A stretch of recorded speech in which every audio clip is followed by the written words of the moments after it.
الحمد لله وكفى والصلاة والسلام على عباده الذين اصطفى أما بعد فأعوذ بالله من الشيطان الرجيم بسم الله الرحمن الرحيم ونزلنا عليك الكتاب تبيانا لكل شيء وهدى ورحمة وبشرى للمسلمين صدق الله العظيم আজকে আমাদের আলোচনার বিষয় হচ্ছে কোরআন ও সুন্নাহে রিবার নিষেধাজ্ঞা, যেটা একটা বড় বইয়ের শিরোনাম। কিন্তু এই বিষয়ে মানুষের মধ্যে আগ্রহ তৈরি করার জন্য আমরা প্রথমে এই ছোট বইটি লিখেছি, আর এই বইটি ব্যবহার করে আমরা তাদেরকে মূল বড় বইটির প্রতি আকৃষ্ট করতে চাই। আল্লাহ সুবহানাহু ওয়া তাআলা ওহী নাজিল করলেন। এটা ছিল হজের সময়। নবী সাল্লাল্লাহু আলাইহি ওয়াসাল্লামের জীবনের প্রথম, শেষ এবং একমাত্র হজ।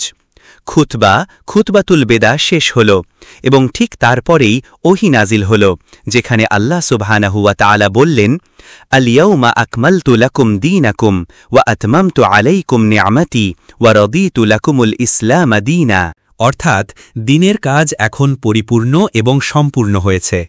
নবী সাল্লাল্লাহু আলাইহি ওয়াসাল্লাম মদিনায় ফিরে আসলেন এবং তার বরকতময় জীবনের আর মাত্র ৮১ দিনের মতো বাকি ছিল। তার জীবনের এই শেষ পর্যায়ে আল্লাহ ওই ওহী নাজিল করার পর আরও দুটি গুরুত্বপূর্ণ ঘটনা ঘটল। প্রথমটি হল জিবরিল আলাইহিসসালামের আগমন, যা নিয়ে আমরা প্রায় ২ সপ্তাহ আগে এই মসজিদেই আলোচনা করেছিলাম, যখন জিবরিল আলাইহিসসালাম একজন মানুষের রূপ ধরে এসেছিলেন, মসজিদে নবী সাল্লাল্লাহু আলাইহি ওয়াসাল্লামের সামনে বসেছিলেন এবং ৫টি প্রশ্ন করেছিলেন। প্রথম ৩টি প্রশ্ন ছিল দ্বীন এবং এর মূল বিষয় বা নির্যাস, অর্থাৎ আল এহসান সম্পর্কিত, আর শেষ দুটি প্রশ্ন ছিল ইতিহাসের সমাপ্তি নিয়ে। এবং এই প্রশ্নের জবাবে যে কিয়ামতের আলামতগুলো কি, নবী সাল্লাল্লাহু আলাইহি ওয়াসাল্লাম ২টি আলামতের কথা বলেছিলেন। ১.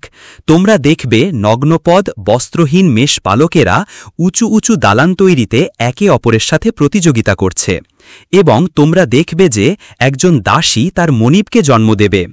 এই ২টি আলামতের মধ্যেই খুব স্পষ্টভাবে সুদের বিষয়টি জড়িত আছে। দ্বিতীয় ঘটনাটি ছিল সর্বশেষ ওহীর অবতরণ। আব্দুল্লাহ ইবনে আব্বাস রাদিয়াল্লাহু তাআলা আনহু থেকে বর্ণিত এবং এটি সহিহ বুখারীতে আছে। তিনি বলেন, এটিই ছিল সর্বশেষ নাজিল হওয়া ওহী, যা আমি দ্বিতীয় রাকাতে তেলাওয়াত করেছি। সূরা বাকারার ২৭৯, ২৮০ এবং ২৮১ নম্বর আয়াত। এতে আল্লাহ সুবহানাহু ওয়া তাআলা সুদের বিষয়ে ধারাবাহিক যে ওহীগুলো নাজিল করছিলেন তার চূড়ান্ত সমাপ্তি টানেন। এটাই ছিল শেষ, এবং এই ওহীতে তিনি কেবল বিষয়টির সমাপ্তিই করেননি, তিনি যুদ্ধও ঘোষণা করেছেন। আল্লাহ এবং তার রাসূল এখন তাদের বিরুদ্ধে যুদ্ধ ঘোষণা করছেন যারা তখনও সুদের নিষেধাজ্ঞা অমান্য করছিল। আর যদি আল্লাহ এবং তার রাসূল যুদ্ধে থাকেন আর আমরা ঘরে ঘুমিয়ে থাকি, তাহলে আমাদের মধ্যে নিশ্চয়ই কোনো সমস্যা আছে। যদি আল্লাহ এবং তার রাসূল যুদ্ধে লিপ্ত থাকেন আর আমরা যুদ্ধে না থাকি, তাহলে আমাদের মধ্যে কোনো সমস্যা আছে। এটা ইঙ্গিত দেয় যে ইসলামিক রাষ্ট্র বা মুসলিম উম্মার এটা দায়িত্ব, যখন তারা কোনো ভূখণ্ডের নিয়ন্ত্রণ পাবে, তখন সুদ নির্মূল করার জন্য যুদ্ধ করা মুসলিম উম্মার উপর ওয়াজিব। এই সুদ জিনিসটা কি, আর কেন আল্লাহ সুবহানাহু ওয়া তাআলা তার পক্ষ থেকে পাঠানো সর্বশেষ বাণী হিসাবে এই বিষয়টিকে বেছে নিলেন? প্রথম ওহী এসেছিল আদম আলাইহিসসালামের কাছে, আর আদম আলাইহিসসালামের সময় থেকে ওহী নাজিল হয়ে আসছে। ফা ইম্মা ইয়াতিয়ান্নাকুম মিন্নি হুদান, আমার পক্ষ থেকে তোমাদের কাছে সময় সময়ে হেদায়েত আসবে। আর সত্যিই তা এসেছিল। অবশেষে সর্বশেষ নবী আসলেন, আর এখন সর্বশেষ কিতাব কোরআনে ওহী নাজিল হচ্ছে, এবং এই সর্বশেষ কিতাবের এটাই হল সর্বশেষ ওহী। কেন তিনি তার সর্বশেষ কথার জন্য সুদ বিষয়টিকে বেছে নিলেন? এর উত্তরটি সুদের বিরুদ্ধে তার যুদ্ধ ঘোষণার মধ্যেই খুব স্পষ্টভাবে বিদ্যমান। উত্তরটি হল, এখানেই সবচেয়ে বড় বিপদ লুকিয়ে আছে, সবচেয়ে বড় বিপদ। যদি তোমরা এই দরজা খুলতে দাও এবং সুদের বিষ তোমাদের শরীরে প্রবেশ করানো হয়, তবে তোমরা পক্ষাঘাতগ্রস্ত হয়ে পড়বে এবং তোমাদের শত্রুরা তোমাদের নিয়ন্ত্রণ নিয়ে নিতে সক্ষম হবে। এই দরজা খুলতে দিও না, সুদের বিরুদ্ধে প্রতিরোধ গড়ে তোলো। ওই ওহী নাজিল হবার পর মদিনার অর্থনীতি থেকে সুদ নির্মূল করা হয়েছিল। তিনি সর্বশেষ ওহিতে বলেছেন, যদি তোমরা সুদ থেকে ফিরে আসো ওয়া ইন তুবতুম ফালাকুম রুউসু আমওয়ালিকুম, তাহলে তোমরা তোমাদের মূলধন ফেরত পাওয়ার অধিকারী। মদিনায় মহাজনরা টাকা ধার দিয়েই তাদের জীবিকা নির্বাহ করত। আমি তোমাকে $200 দিলাম আর তুমি আমাকে $400 ফেরত দিতে বাধ্য। এই বৃদ্ধির কারণ হল সময়। আজকাল এটাকে বলা হয় সুদের ওপর টাকা ধার দেওয়া। অন্য কথায় মহাজনরা যুক্তি দেখাত যে সময়ই অর্থ। আল্লাহ সুবহানাহু ওয়া তাআলা এই সুদকে অর্থাৎ সুদের ওপর টাকা ধার দেওয়াকে প্রত্যাখ্যান করেছেন। তিনি সূরা আন-নাজমের এর একটি সুন্দর আয়াতে তা প্রত্যাখ্যান করেছেন। আয়াতটি আরবিতে বলার আগে এবং অনুবাদ করার আগে আমি আপনাদেরকে এর অর্থটা বলে দিই। তিনি বলেন, যদি তুমি বীজ বপন না করো তবে তুমি ফসল কাটতে পারবে না। তিনি একথা কোথায় বলেছেন? কোরআনে কি এমন কোনো আয়াত আছে? হ্যাঁ, যদি তুমি বীজ বপন না করো তবে তুমি ফসল কাটতে পারবে না। তুমি কেবল সেটাই কাটতে পারো যা তুমি বপন করেছ। তিনি কোরআনে একথা কোথায় বলেছেন? কেউ একজন বলুন। হ্যাঁ, কাজ করেছে। যদি তুমি বীজ বপন না করো তবে তুমি ফসল কাটতে পারবে না। মহাজন যখন টাকা ধার দেয় সে কিন্তু বীজ বপন করছে না, না, কিন্তু সে ফসল কাটছে, কারণ তার টাকা বেড়েই চলেছে। যদি আল্লাহ বলেন যে তুমি ফসল কাটতে পারবে না, যদি না আপনি বীজ না বপন করলে ফসল কাটতে পারবে না, অথচ ব্যাংক কোনো কিছু না বপন করেই ফসল কেটে নিয়ে যাচ্ছে, এটা আমরা কিভাবে ব্যাখ্যা করব? যদি আল্লাহ বলেন যে তুমি যা বপন করনি তা কাটতে পারো না, ওয়ালাইসা লিল ইনসানি ইল্লা মা সাআ, তুমি যা বপন করনি তা কাটতে পারো না, অথচ ব্যাংক কোনো কিছু না বপন করেই ফসল কেটে নিয়ে যাচ্ছে, এটা আমরা কিভাবে ব্যাখ্যা করব? খুব সহজ। ব্যাংক সেটাই কাটছে যা অন্যরা বপন করছে। ব্যাংক সেটাই কাটছে যা অন্যরা বপন করছে। ব্যাংকার মানে সুদখোর, সে অন্যের ঘামের ওপর বেঁচে থাকে। সে একজন দালালের মতো। এই সুদখোর, যাকে আজকের সভ্য ভাষায় ব্যাংকার নামে ডাকা হয়, সে আসলে একজন দালালের মতোই। সে অন্যের ঘামের ওপর বেঁচে থাকে। এটাই তার আসল পরিচয়। এটা অত্যাচার, এটা জুলুম। একদল মানুষ সমুদ্রের ধারে বিলাসবহুল বাড়িতে খুব আরামে বসে থাকে, তাদের সুইমিং পুল থাকে, তারা মার্সিডিজ বেঞ্জ গাড়ি চালায় আর ডিজনিল্যান্ডে ছুটি কাটাতে যায়, আর অন্যদিকে বাকি মানুষদের গাধার মতো খাটতে হয় শুধুমাত্র ওই ধনী লোকগুলোকে তাদের বিলাসবহুল জীবনযাপন করার সুযোগ করে দেওয়ার জন্য। সুদের এই বিষকে অর্থনীতিতে প্রবেশ করে নিয়ন্ত্রণ নিতে দেওয়া যাবে না, কারণ যখন এটা হয় তখন একদল রক্তচোষা শিকারী অভিজাত শ্রেণী, শিকারী প্রাণী কি? যে প্রাণী অন্য প্রাণীর মাংস খেয়ে বেঁচে থাকে। একদল রক্তচোষা শিকারী অভিজাত শ্রেণী তখন বাজারের নিয়ন্ত্রণ নিয়ে নেবে এবং তারা সাধারণ মানুষের রক্ত চুষে খাবে। তাই যখন কোনো অর্থনীতি সুদের ওপর ভিত্তি করে চলে তখন ধনীরা আরও ধনী হতে থাকে আর সাধারণ মানুষ আরও গরিব হতে থাকে। আল্লাহ সুবহানাহু ওয়া তাআলা এই সুদের জবাব দেন। তিনি ধাপে ধাপে ব্যাখ্যার একটি পদ্ধতি ব্যবহার করেন এবং ধাপে ধাপে সুদ নির্মূল করার একটি প্রক্রিয়া গ্রহণ করেন। প্রথম পর্যায়ে তিনি এই বিষয়টি শেখান। প্রথম ওহী নাজিল হয়েছিল সূরা আর রুমে মাক্কি জীবনের মাঝামাঝি সময়ে, হিজরতের প্রায় অর্ধেক আগে। সেই প্রথম ওহীর ভাষা তখনও নরম ছিল, কিন্তু এতটাই শক্তিশালী ছিল যা আমাদের জাগিয়ে দেওয়ার জন্য যথেষ্ট।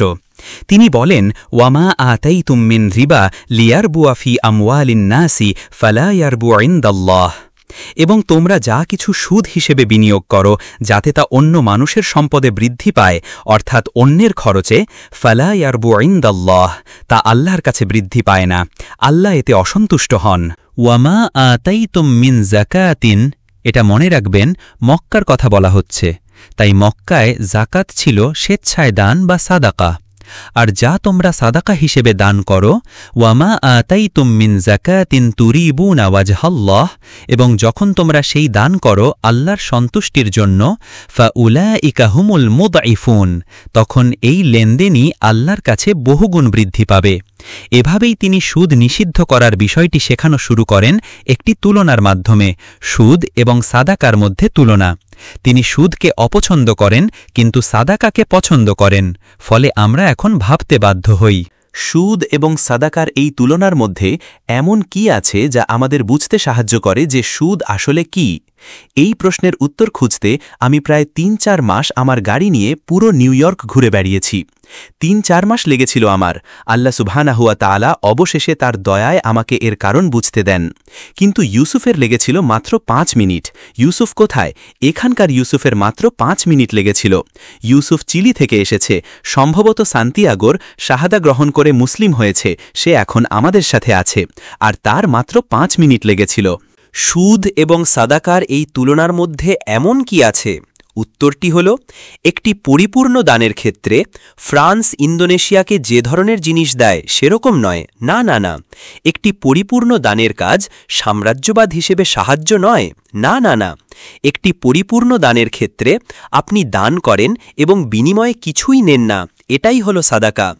ইন্নামা নুতঈমুকুম লিওয়াজহিল্লাহ, ইন্নামা নুতঈমুকুম লিওয়াজহিল্লাহ লা নুরিদু মিনকুম জাযাআন ওয়ালা শুকুরা। যখন আমরা তোমাদের খাওয়াই, আমরা তা আল্লাহর জন্য করি। আমরা তোমাদের কাছ থেকে কোনো প্রতিদান চাই না, এমনকি আমরা এটাও চাই না যে তোমরা কৃতজ্ঞতা প্রকাশ করো। এটাই হলো সাদাকা। আর একটি পরিপূর্ণ সুদের কাজ হল এর ঠিক উল্টো। একটি পরিপূর্ণ দানের ক্ষেত্রে আপনি দেন এবং বিনিময়ে কিছুই নেন না। একটি পরিপূর্ণ সুদের কাজে আপনি শুধু নেন, বিনিময়ে কিছুই দেন না। যখন আমরা মক্কায় থাকতেই এটা বুঝতে পারলাম, তখন আমরা মদিনায় পৌঁছানোর জন্য প্রস্তুত হলাম। যখন আমরা মদিনায় পৌঁছালাম, তখন ওহী নাজিল হল। আল্লাহ সুবহানাহু ওয়া তাআলা বলেন, যে ব্যক্তি সুদ খায়, শেষ বিচারের দিনে সে যখন আল্লাহর সামনে দাঁড়াবে, আপনি তাকে দেখতে পাবেন। আপনি যদি তার দিকে তাকান, জানেন কি দেখবেন? আপনি এমন একজনকে দেখবেন যে এমনভাবে আচরণ করছে যেন শয়তানের স্পর্শে সে পাগল হয়ে গেছে। সে কিভাবে এই বিপদে পড়ল? আল্লাহ ব্যাখ্যা করেন, এর কারণ হল সে যুক্তি দেখিয়েছিল, ইন্নামাল বাইউ মিথলুর রিবা। সে যুক্তি দেখায় যে ব্যবসা এবং সুদ একই জিনিস। আল্লাহ জবাব দেন, তিনি বলেন, ওয়া আহাল্লাল্লাহুল বাইআ ওয়া হাররামার রিবা। ওহ না, আল্লাহ ব্যবসাকে হালাল করেছেন কিন্তু সুদকে হারাম করেছেন। সুতরাং এখন আমরা দ্বিতীয় পাঠের দিকে যেতে বাধ্য হচ্ছি। প্রথম উদাহরণে তুলনা ছিল সুদ এবং সাদাকার মধ্যে। দ্বিতীয় পাঠের তুলনাটি হল সুদ এবং ব্যবসার মধ্যে। ব্যবসায় এমন কি আছে যা সুদে নেই? উত্তরটি হল, একটি ব্যবসায়িক লেনদেনের মূল কথাই হল আপনাকে লাভ বা লোকসান উভয়ের সম্ভাবনাকে মেনে নিতে হবে। যদি সেটা না থাকে তাহলে ওটা সুদ নয়, আমি বলতে চাচ্ছি ওটা ব্যবসাই নয়। সুতরাং ঝুঁকিহীন বিনিয়োগ সেটা ব্যবসা নয়। একটি সুদী লেনদেনের মূল কথাই হল সেখানে লোকসানের কোনো সম্ভাবনা থাকে না। সুদখোরকে লোকসান থেকে সুরক্ষিত রাখা হয়।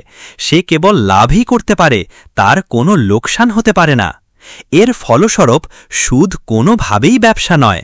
আল্লাহ সুবহানাহু ওয়া তাআলা সূরা আনফালে ব্যাখ্যা করেছেন, যখন যুদ্ধের গনিমতের মাল বিতরণ করা হচ্ছিল, তখন তিনি বন্টনের আইন নাজিল করেন। আর তারপরে তিনি ব্যাখ্যা করেন যে সম্পদ বন্টনের এই আইনগুলো কার্যকর করা হবে কাই লা ইয়াকুনা দুলাতাম বাইনাল আগনিয়া মিনকুম, যাতে সম্পদ শুধুমাত্র ধনীদের মধ্যেই সীমাবদ্ধ না থাকে। এমন একটি অর্থনীতি যেখানে ধনীরা চিরকাল ধনী থাকবে, সেই অর্থনীতিতে গরিবরাও চিরকাল গরিবই থেকে যাবে। যদি ধনীরা স্থায়ীভাবে ধনী আর গরিবরা স্থায়ীভাবে গরিব হয়, তবে তো এটা দাসত্ব, এটা অর্থনৈতিক জুলুম। আর তাই তিনি চান যে অর্থনীতিতে সম্পদ আবর্তিত হোক বা ঘুরতে থাকুক, যাতে ধনীরাও গরিব হতে পারে এবং গরিবদেরও ধনী হওয়ার সুযোগ থাকে। একদিন আমার তো আরেকদিন তোমার। যখন সুদে টাকা ধার দেয়া হয়, তখন কি ঘটে? এর প্রভাবটা কি? এটা শুধু অন্যের ঘাখাটুনির ওপর বসে খাওয়া নয়, এটা তার চেয়েও বেশি কিছু। একটি অর্থনীতিতে অর্থ বা সম্পদ কিভাবে আবর্তিত হয়? অর্থনীতিতে সম্পদের এই আবর্তন ঘটানো কি সরকারের কাজ? আরে না, কোনো সরকার যদি এটা করার চেষ্টা করে, তবে সেই সরকার অর্থনীতিকে দুর্নীতিগ্রস্ত করে ফেলবে। সম্পদ বিতরণ এবং পুনর্বণ্টন করা সরকারের কাজ নয়। তাহলে কে সম্পদ বিতরণ ও পুনর্বণ্টন করে? হ্যাঁ, উত্তর হল আর রাজ্জাক ওয়া ইয়ারযুকু মাইয়াশাউ বিগাইরি হিসাব। তিনিই সেই সত্তা যিনি বিতরণ এবং পুনর্বণ্টন করেন। তিনি কিভাবে এটা করেন? উত্তরাধিকার আইন ছাড়াও, বাধ্যতামূলক জাকাত ছাড়াও, তিনি যে স্বেচ্ছায় দান করতে আমাদের উৎসাহিত করেছেন তা ছাড়াও। কিভাবে আল্লাহ সুবহানাহু ওয়া তাআলা সম্পদের বণ্টন এবং পুনর্বণ্টন ঘটান? এর উত্তর হল বাজারের মাধ্যমে। বাজারের মাধ্যমে যখন আমরা ব্যবসায়িক লেনদেনে প্রবেশ করি তখন আমরা ঝুঁকি বা RISK গ্রহণ করি এতে আমাদের ক্ষতিও হতে পারে, আবার আমরা লাভের মাধ্যমে আশীর্বাদ পুষ্টও হতে পারি। যখনই আমরা ঝুঁকির দরজাটা খুলি তখন আল্লাহ সুবহানাহু ওয়া তাআলা একজনের কাছ থেকে নিয়ে অন্যকে দেওয়ার সুযোগ পান। আর তিনি বলেছেন, এই দরজা বন্ধ করো না, এই দরজা বন্ধ করো না, কারণ তোমরা যদি এই দরজা বন্ধ করে দাও তিনি কিন্তু এটা খুলবেন না। না, যখন সেই দরজা বন্ধ হয়ে যায়, কারণ সুদখোর এখন ক্ষতির থেকে সুরক্ষিত, তখন এর মানে দাঁড়ায় যে সুদভিত্তিক অর্থনীতিতে সম্পদ আর আবর্তিত হবে না। আজ সারা বিশ্বে যাদের দেখার মতো চোখ আছে এবং যারা দিনরাত শুধু হালুয়া খেয়ে কাটায় না, তাদের জন্য বলছি, সারা বিশ্বের অর্থনীতি ঠিক এমনই এক অর্থনীতি, আর তারা এটাকে বলে সর্বকালের সেরা অর্থনৈতিক মডেল, যা মানবজাতির দুর্ভাগ্যক্রমে অভিজ্ঞতা করতে হয়েছে। এটাই কি সেরা মডেল? এটাই কি সেরা মডেল? তোমাদের কি কোনো লজ্জা নেই? তোমরা কি আমাদের গাধার মতো নির্বোধ মনে করো? এমন এক অর্থনীতি যেখানে সম্পদ আর আবর্তিত হয় না, যেখানে ধনীরা এখন স্থায়ীভাবে ধনী আর গরিবরা স্থায়ী দারিদ্র্যের কারাগারে বন্দী, আর তোমরা এটাকে উন্নতি বলছো? এটা উন্নতি নয়, এটা এক নতুন অর্থনৈতিক দাসত্ব যা মানব জাতির ওপর নেমে এসেছে। নবী সাল্লাল্লাহু আলাইহি ওয়াসাল্লাম এই বিষয়ে আরও শিক্ষা দিতে থাকলেন। তিনি কোরআন শেখাতে এসেছিলেন, ওয়ায়ুআল্লিমুকুমুল কিতাব। তিনি বললেন, কিছু লোক হয়তো তর্ক করতে পারে যে আসলে আল্লাহ সুবহানাহু ওয়া তাআলা শুধুমাত্র চড়া সুদকে হারাম করেছেন, যেমন 25%, এই ক্রেডিট কার্ডের মতো জিনিসগুলো, তাই না? আল্লাহ সুবহানাহু ওয়া তাআলা নাকি অল্প পরিমাণ সুদকে নিষেধ করেননি। তাই নবী মুহাম্মদ আলাইহিসসালাতু ওয়াসসালাম এখন এই বিষয়টি শেখাচ্ছেন, কারণ তাকে পাঠানো হয়েছে লিইউআল্লিমুকুমুল কিতাব হিসেবে। তিনি কি বলেন?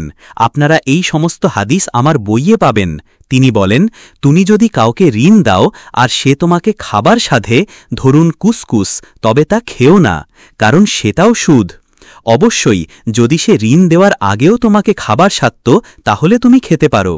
তিনি আরও বললেন, যদি তুমি কাউকে ঋণ দাও এবং সে তোমাকে তার পশুতে চড়ার সুযোগ দেয়, আজকের দিনে ধরুন টয়োটা ক্যামরি, তবে তাতে চড়বে না, কারণ সেটাও সুদ। অবশ্যই যদি সে ঋণ দেওয়ার আগেও তোমাকে তার গাড়িতে চড়ার সুযোগ দিত তবে অন্য কথা। এটা দিয়ে বোঝানো হচ্ছে যে সুদ বড় হোক বা ছোট, 25% হোক বা 1%, মুহাম্মদ আলাইহিসসালাতু ওয়াসসালাম এটিকে হারাম করেছেন। যখন তিনি কিছু হারাম করেছেন তখন তোমাদের এসে সেটাকে হালাল করার চেষ্টা করা উচিত নয়। না, এমনকি যদি তোমরা বাংলাদেশের গ্রামীণ ব্যাংকও হও তবুও না। নবী আলাইহিসসালাতু ওয়াসসালাম এই বিষয়টি নিয়ে আরও শেখালেন। তিনি বললেন, যদি তুমি এমন কোনো লোকের সাথে দেখা করো যে বাজারে তার পণ্য বিক্রি করতে আসছে এবং তুমি বাজারে প্রবেশের আগেই তার কাছ থেকে পণ্য কিনে নাও, ধরুন 1 ট্রাক কমলা লেবু ঝুড়ি হিসেবে বিক্রি হচ্ছে, হয়তো পাইকারি দাম প্রতি ঝুড়ি $10, আর তুমি বাজারে ঢোকার আগেই তার কাছ থেকে কমলা কিনে নিলে। বাজারের দাম প্রতি ঝুড়ি $10, কিন্তু সে তা জানে না। তুমি জানো, তুমি বাজারের বাইরে তার সাথে দেখা করে প্রতি ঝুড়ি $8 কিনে নিলে। যখন সে বাজারে প্রবেশ করে তখন সে জানতে পারে যে সে আরও ভালো দাম পেতে পারত। নবী আলাইহিসসালাতু ওয়াসসালাম বলেছেন, এটাও সুদ। কেন? এই ধরনের লেনদেনের জন্য আমেরিকানদের একটি চমৎকার কথা আছে। সেটা কি? You ripped him off. তুমি তাকে ঠকিয়েছ, তুমি তাকে ঠকিয়েছ। এমন একটি লেনদেন যা প্রতারণার উপর ভিত্তি করে করা হয়, যার মাধ্যমে তুমি এমন একটি মুনাফা অর্জন করো যা পাওয়ার তোমার ন্যায্য অধিকার নেই, সেটাও সুদ, বলেছেন নবী মুহাম্মদ আলাইহিসসালাতু ওয়াসসালাম। আদম আলাইহিসসালাম এই পৃথিবীতে পা রাখার পর থেকে আজ পর্যন্ত যত বড় বড় ধোঁকাবাজি বা প্রতারণা হয়েছে, তার মধ্যে সবচেয়ে বড়টা ঘটছে আমাদের এই দুর্ভাগা সময়ে। আর এ সময় আমাদের আলেমরা হালুয়া খাচ্ছেন। আজকের রাতে আমার ভাষা যদি একটু কঠিন হয়ে যায় তাহলে আমাকে মাফ করবেন, কারণ আমি মনে করি উপরের ভাষা আল্লাহর কাছে এর চেয়ে 1000 গুণ বেশি কঠিন হবে, 1000 গুণ বেশি কঠিন। আমার মনে হয় এই উম্মতের ওপর আল্লাহর রাগ টকবক করে ফুটছে। তাই আজ রাতে আমার ভাষা যদি একটু কঠোর হয়েও যায়, আপনারা আমাকে ক্ষমা করে দেবেন।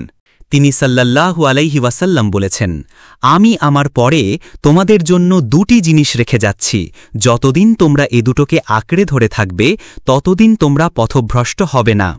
আল্লাহর কিতাব এবং আমার সুন্নাহ, আল্লাহর কিতাব এবং আমার সুন্নাহ।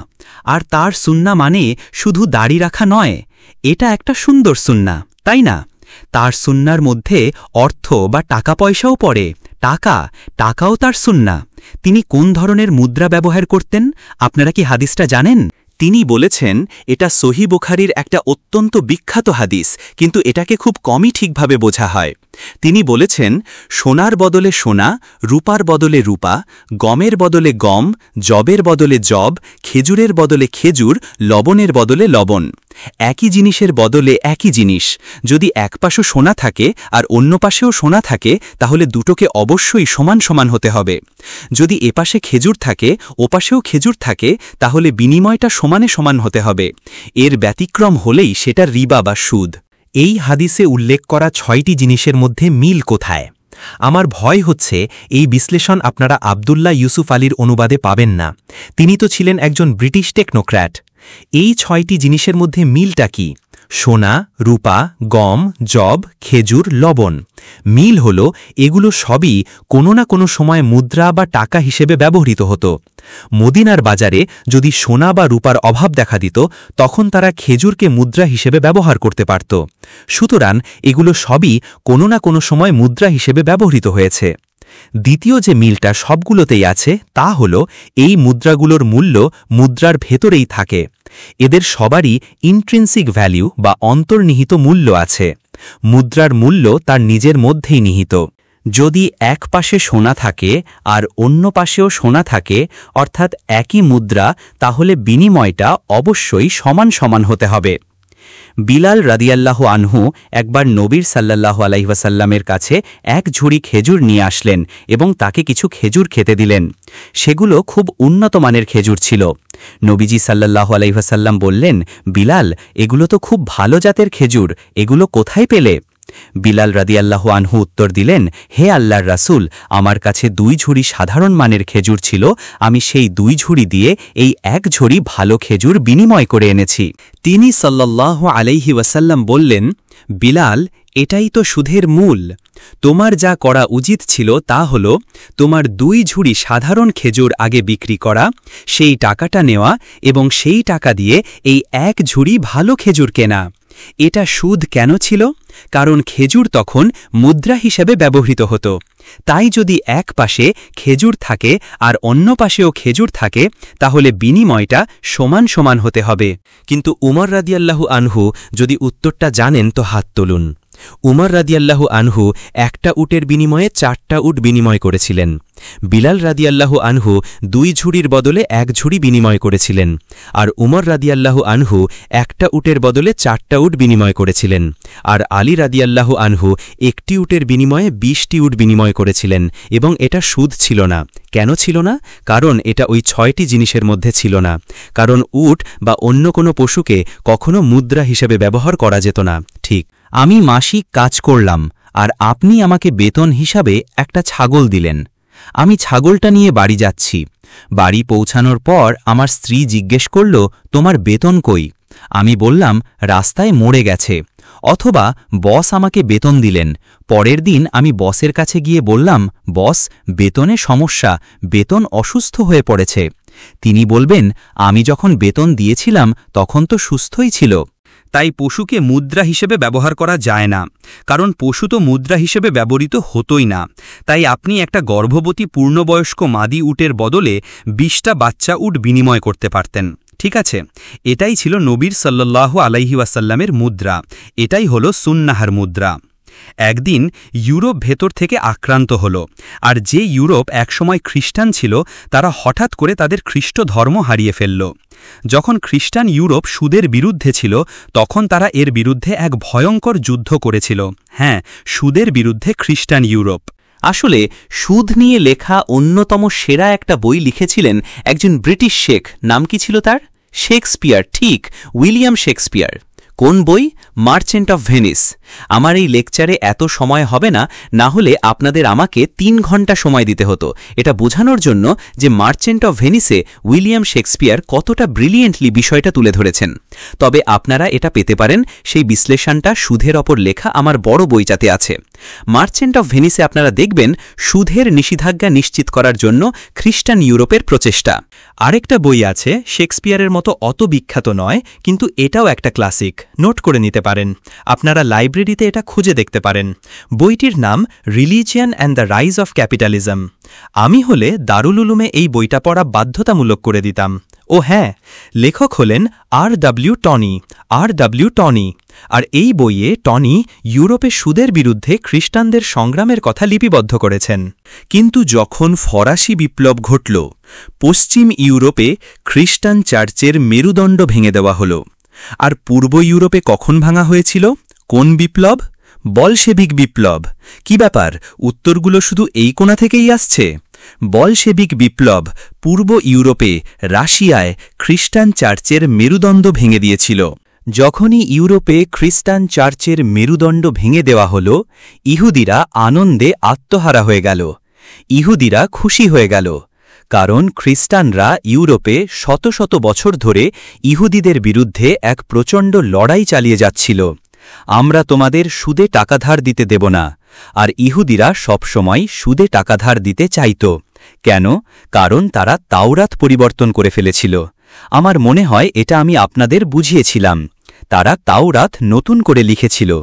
আল্লাহর পক্ষ থেকে যে তাওরাত নাজিল হয়েছিল তাতে সুদকে নিষিদ্ধ করা হয়েছিল, কিন্তু তারা সেটাকে বদলে দিয়েছে এবং এখনকার তাওরাতে প্রায় এভাবেই বলা আছে যে একজন ইহুদির জন্য আরেকজন ইহুদিকে সুদে টাকা ধার দেওয়া হারাম, কিন্তু এটা হালাল যদি সে অ-ইহুদিদের সুদে ধার দেয়। যান, গিয়ে দেখে আসুন, ডিউটেরোনমি, লেভিটিকাসে গিয়ে দেখুন। যান, দেখে আসুন, আমার বইয়ে আপনাদের জন্য এইসব উদ্ধৃতি দেওয়া আছে। তাই তারাই হলো সেই মহাজন বা সুদখোর। তারা আল্লাহর বাণীকে পরিবর্তন করেছে। আল্লাহ সুবহানাহু ওয়া তাআলা কোরআনে এর জবাব দিয়েছেন এবং স্পষ্ট করে দিয়েছেন যে তারা তাওরাত পরিবর্তন করেছিল। তিনি এটা কোথায় করেছেন? সূরা, কোন সূরা? সূরা নিসা। আমি যেমনটা বলেছিলাম, এর ভাষা ছিল অত্যন্ত শক্তিশালী। فَبِظُلْمٍ مِّنَ الَّذِينَ هَادُوا حَرَّمْنَا عَلَيْهِمْ طَيِّبَاتٍ أُحِلَّتْ لَهُمْ। ওই আয়াতে তিনি বলেন, ওয়া আখযিহিমুর রিবা ওয়াকাদ নুহু আনহু। তারা সুদ গ্রহণ করছিল, যদিও তা তাদের জন্য নিষিদ্ধ করা হয়েছিল। এভাবেই আমরা জানতে পারি যে তারা তাওরাত পরিবর্তন করেছিল।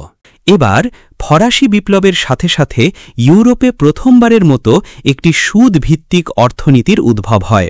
আর এরপর পূর্ব ইউরোপে বলশেভিক বিপ্লবের ফলে সেই অঞ্চলেও সুদের প্রসার হওয়ার পথ খুলে যায়। কিন্তু ইউরোপের ব্যাংকগুলো শুধু সুদে টাকা ধার দিত না। ইউরোপীয় অর্থনীতি শুধু ব্যাংক নামক এই অদ্ভুত প্রাণীটিরই জন্ম দেয়নি। ব্যাংক সুদে টাকা ধার দেওয়ার চেয়েও বেশি কিছু করে। ব্যাংক যা করে, আর এটা শুরু হয়েছিল ফ্রান্সে একজন ইংরেজ দ্বারা, তা হল কাগজের নোটকে টাকা হিসেবে চালু করা, কাগজকে টাকা বানানো। আর যখন সরকারগুলো দেখল যে ব্যাংকগুলো কাগজের টাকা ছাপিয়ে ধনী হয়ে যাচ্ছে, তখন তারা কাগজের টাকার নিয়ন্ত্রণ নিজেদের হাতে নিয়ে নিল। এরপর ইউরোপ তাদের সেনাবাহিনী পাঠাল এবং ইউরোপীয় সেনাবাহিনী নির্লজ্জভাবে তরবারির জোরে, যারা বলে ইসলাম তরবারির জোরে ছড়িয়েছে, তারাই তরবারি নিয়ে গিয়েছিল, তাই না? আর তারা বাকি অইউরোপীয় বিশ্বকে জয় করে নিল। এভাবেই তরবারির জোরে একটি শ্বেতাঙ্গ বিশ্ব ব্যবস্থা তৈরি হল, যেখানে ইউরোপ বিশ্ব শাসন করতে শুরু করল। ইউরোপ যখন বাকি বিশ্বের নিয়ন্ত্রণ নিল, তখন তাদের অন্যতম প্রধান উদ্দেশ্য ছিল আসল টাকার ব্যবস্থাকে ভেঙে দিয়ে এর জায়গায় কাগজের টাকা চালু করা। এবং তারা এটা করতে সফলও হয়েছিল, কারণ ইসলামের আলেমরা তখন হালুয়া খাচ্ছিলেন। ইউরোপ এমনি উপনিবেশ ছেড়ে দিয়ে মিশরকে মোহাম্মদ নজিব আর জামাল আবদেল নাসেরের হাতে তুলে দেয়নি, যাতে তারা ঢোল পিটিয়ে বলতে পারে আমরা স্বাধীন। ইন্দোনেশিয়াকে আহম্মদ সুকর্ণ নামের এক লোকের হাতে তুলে দেয়নি, যাতে ইন্দোনেশিয়ার মানুষ আনন্দে লাফাতে পারে আমরা এখন স্বাধীন। মালয়েশিয়াকে টুঙ্কু আব্দুল রহমান নামের একজনের হাতে তুলে দেয়নি, আর পাকিস্তানকে মোহাম্মদ আলী জিন্না নামের আরেকজনের হাতে তুলে দেয়নি, ইত্যাদি ইত্যাদি। আর সব দেশীয় লোকেরা নাচতে শুরু করল, ঢোল পেটাতে লাগল, আমরা স্বাধীনতা নামক কিছু একটা পেয়েছি। আর ওদিকে ইউরোপ দেয়ালের ওপাশ থেকে হাসতে হাসতে গড়িয়ে পড়ছে। ওদের দিকে তাকান বাদুড়ের মতো অন্ধ। ইউরোপ ততক্ষণ পর্যন্ত উপনিবেশ ত্যাগ করেনি যতক্ষণ না তারা নিশ্চিত হয়েছে যে একটি নতুন অর্থনৈতিক ব্যবস্থা প্রতিষ্ঠিত হয়েছে যেখানে আসল টাকার বদলে কাগজের টাকা জায়গা করে নিয়েছে। শুরুতে যখন কাগজের টাকা চালু করা হয়েছিল তখন তা সোনার বিনিময়ে পরিবর্তনযোগ্য ছিল। পরিবর্তনযোগ্য মানে কি? হ্যাঁ, বিনিময় করা যেত। মার্কিন যুক্তরাষ্ট্রে ১৯২০-র দশক পর্যন্ত আপনি $20 কাগজের নোট নিয়ে যে কোনো ব্যাংকে যেতে পারতেন এবং 1 আউন্স সোনা চাইতে পারতেন, আর আপনি তা পেতেনও। যদি কেউ আপনার গলা কাটতে চায়, সে তো আর বোকামি করে আপনাকে ছুরিটা দেখাবে না, তাকে তো আগে ছুরিটা লুকাতে হবে, তাই না? আপনাকে কাছে আসতে দিতে হবে। তো যখন কাগজের টাকা চালু করা হলো তখন তা সোনার বিনিময়ে পরিবর্তনযোগ্য ছিল। আর যে ব্যাংকগুলো এবং সরকারগুলো এই কাগজের টাকা ছাপাতো তারা প্রতিশ্রুতি দিয়েছিল যে এটাই কাগজের আসল মূল্য। তারা কাগজের উপর ছাপিয়েও দিত, জানেন কি ছাপাতো? In God we trust. এই যে দেখুন, এটা একটা $ডলারের নোট, চাইলে নিজের চোখে এসে দেখে যেতে পারেন। এখানে লেখা আছে ইন গড উই ট্রাস্ট, অর্থাৎ আমরা যখন আপনাকে কথা দিচ্ছি যে $20 1 আউন্স সোনার সমান, তখন আমাদের কথা স্বয়ং আল্লাহর কথার মতোই খাঁটি এবং অটল।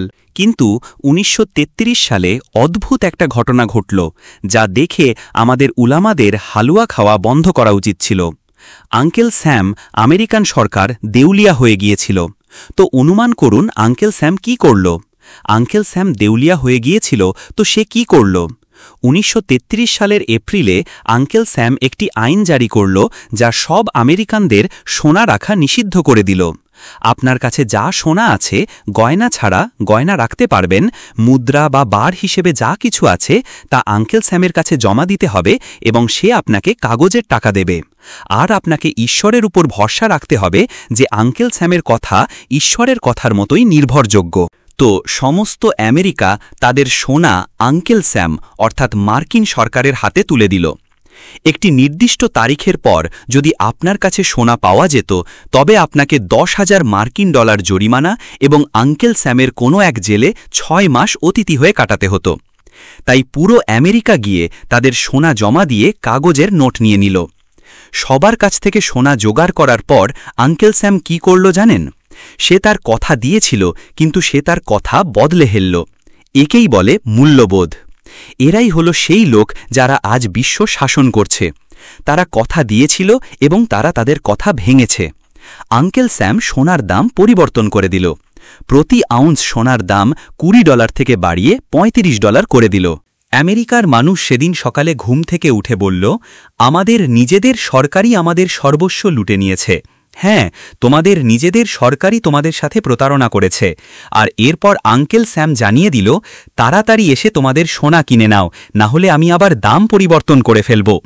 তাই আমেরিকান জনগণকে আঙ্কেল স্যামের কাছ থেকে $35 প্রতি আউন্স দরে তাদের নিজেদের সোনাই আবার কিনতে হল। আর এই প্রক্রিয়ায় আঙ্কেল স্যাম আমেরিকান জনগণের প্রায় অর্ধেক সম্পদ লুট করে নিল। নবী সাল্লাল্লাহু আলাইহি ওয়াসাল্লাম বলেছেন, এই ধরনের লেনদেন প্রতারণার উপর ভিত্তি করে হয়, যার মাধ্যমে আপনি এমন একটি মুনাফা অর্জন করেন যার আপনি মালিক নন। নবী আলাইহিস সালাতু ওয়াসসালাম এটিকে বর্ণনা করেছেন সুদ। এমনটা কেন ঘটল? কারণ আসল টাকা আর কাগজে টাকার মধ্যে পার্থক্য হল যে টাকা হচ্ছে সুন্নাহ, আর কাগজে টাকার মধ্যে পার্থক্য হল যে টাকা সুন্নাহ সেই টাকার মূল্য টাকার মধ্যেই থাকে। এই কথাটা গিয়ে সৌদির লোকদের শেখানো উচিত। যান সৌদির লোকদের শিখিয়ে আসুন, যারা কিনা বাকি দুনিয়াকে ইসলাম শেখাতে চায়। যান সৌদির লোকদের শিখিয়ে আসুন, টাকার মূল্য টাকার মধ্যেই থাকে। আর কাগজে টাকার সংজ্ঞা হল টাকার মূল্য এখন আর টাকার ভেতরে থাকে না, আর তাই এর মূল্য পরিবর্তন করা যায়। আর যখনই এর মূল্য পরিবর্তন করা হয় এর দাম কমে যায়। কিন্তু এখন যখন আমি কাগজে টাকায় বেতন পাই, তখন একটা উট কিনতে পারতাম। বাড়ি নিয়ে আসলাম, বালিশের নিচে রেখে দিলাম। কয়েক বছর পর যখন বের করলাম, তখন আর উট কেনা যাচ্ছে না, এখন শুধু একটা গাধা কেনা যাচ্ছে। তাই এখন আমার নিজেকে গাধা গাধা মনে হচ্ছে, কারণ কেউ আমাকে ঠকিয়েছে। আমার টাকা কোথায় গেল? আপনার টাকা কে নিল? আর কিভাবেই বা তারা আপনার টাকাটা নিয়ে নিল? আপনি যদি এই প্রশ্নের উত্তর দিতে পারেন, তাহলেই আপনি তাদের খেলাটা বুঝতে পারবেন। আমাদের মাঝে এমন লোক ছিলেন।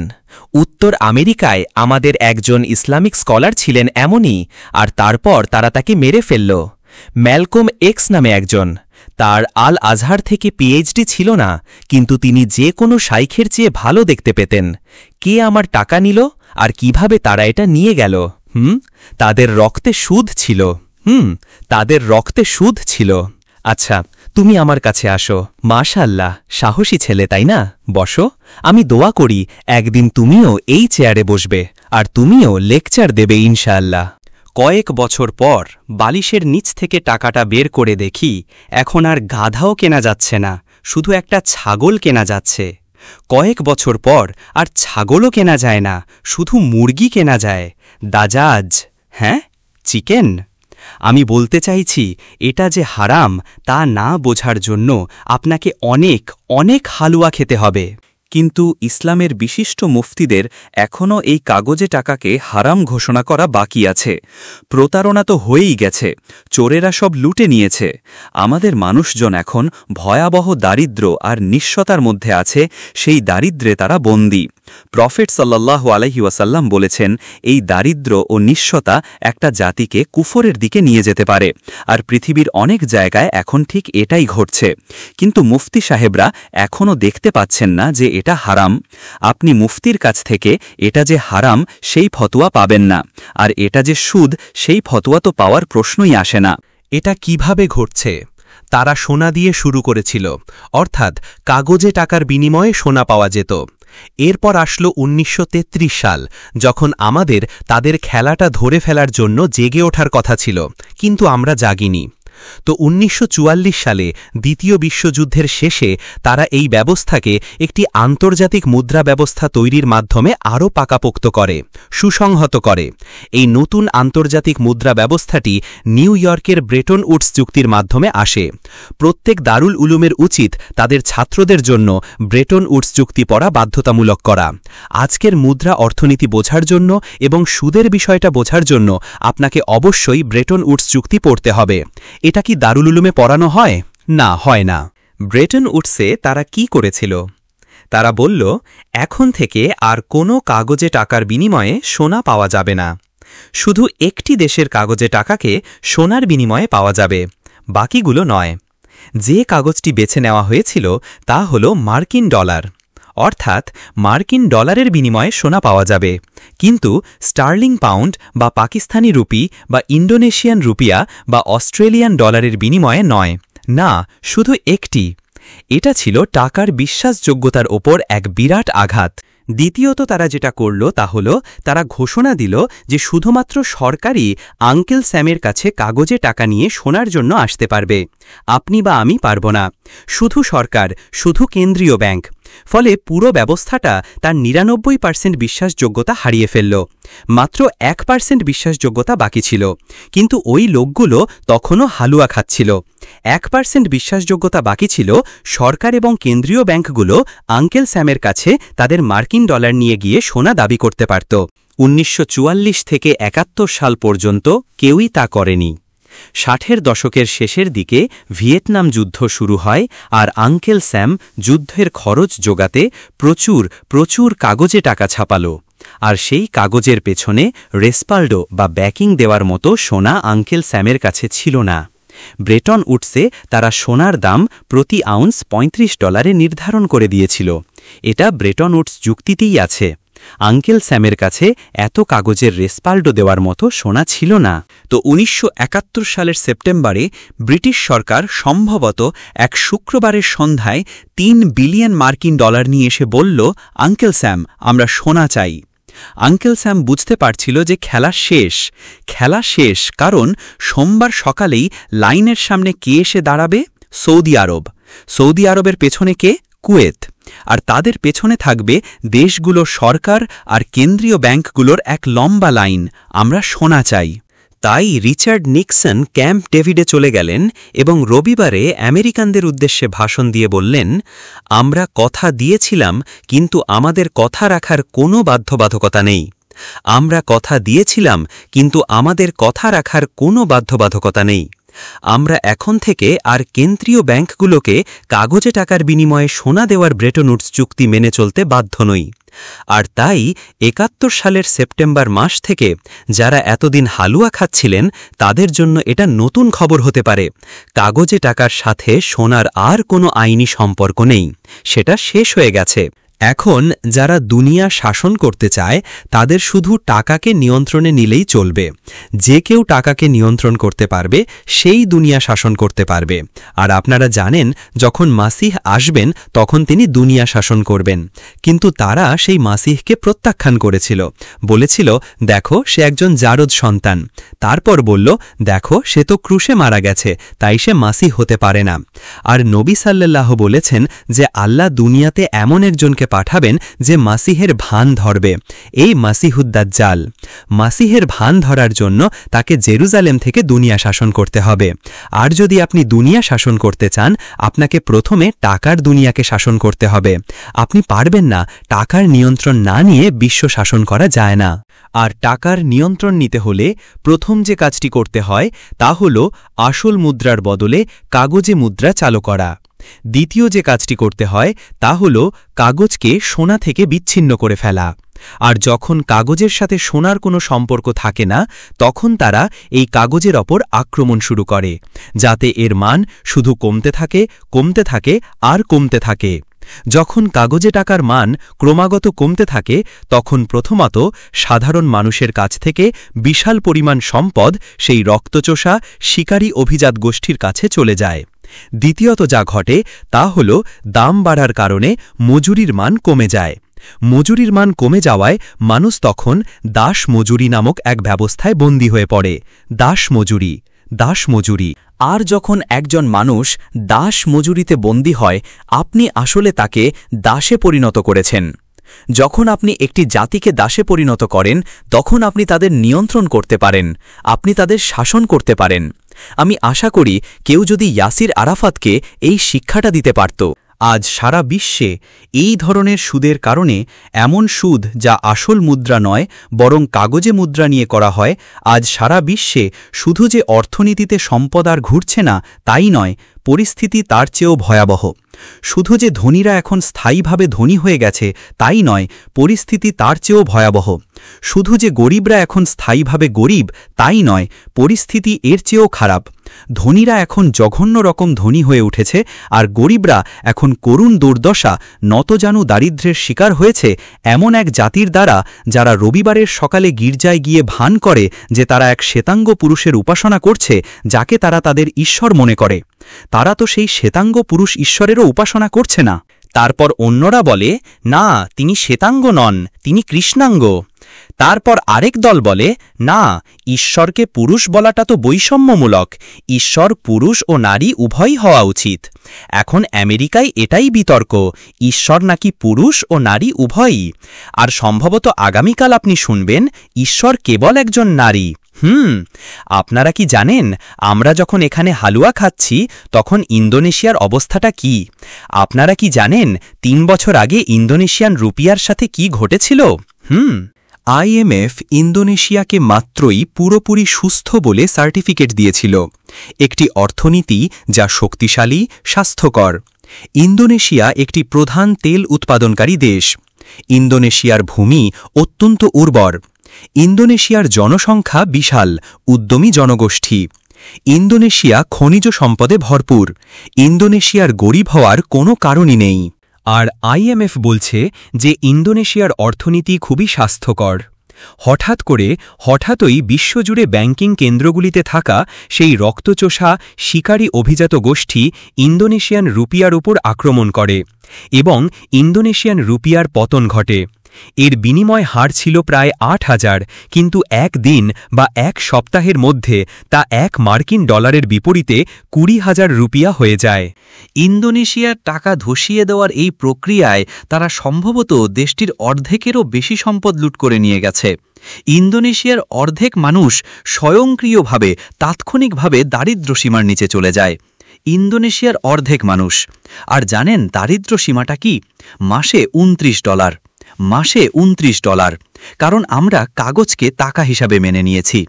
ইন্দোনেশিয়াকে আক্রমণ করার কারণ হল ইন্দোনেশিয়ার মানুষ ইসলামকে ভালোবাসে।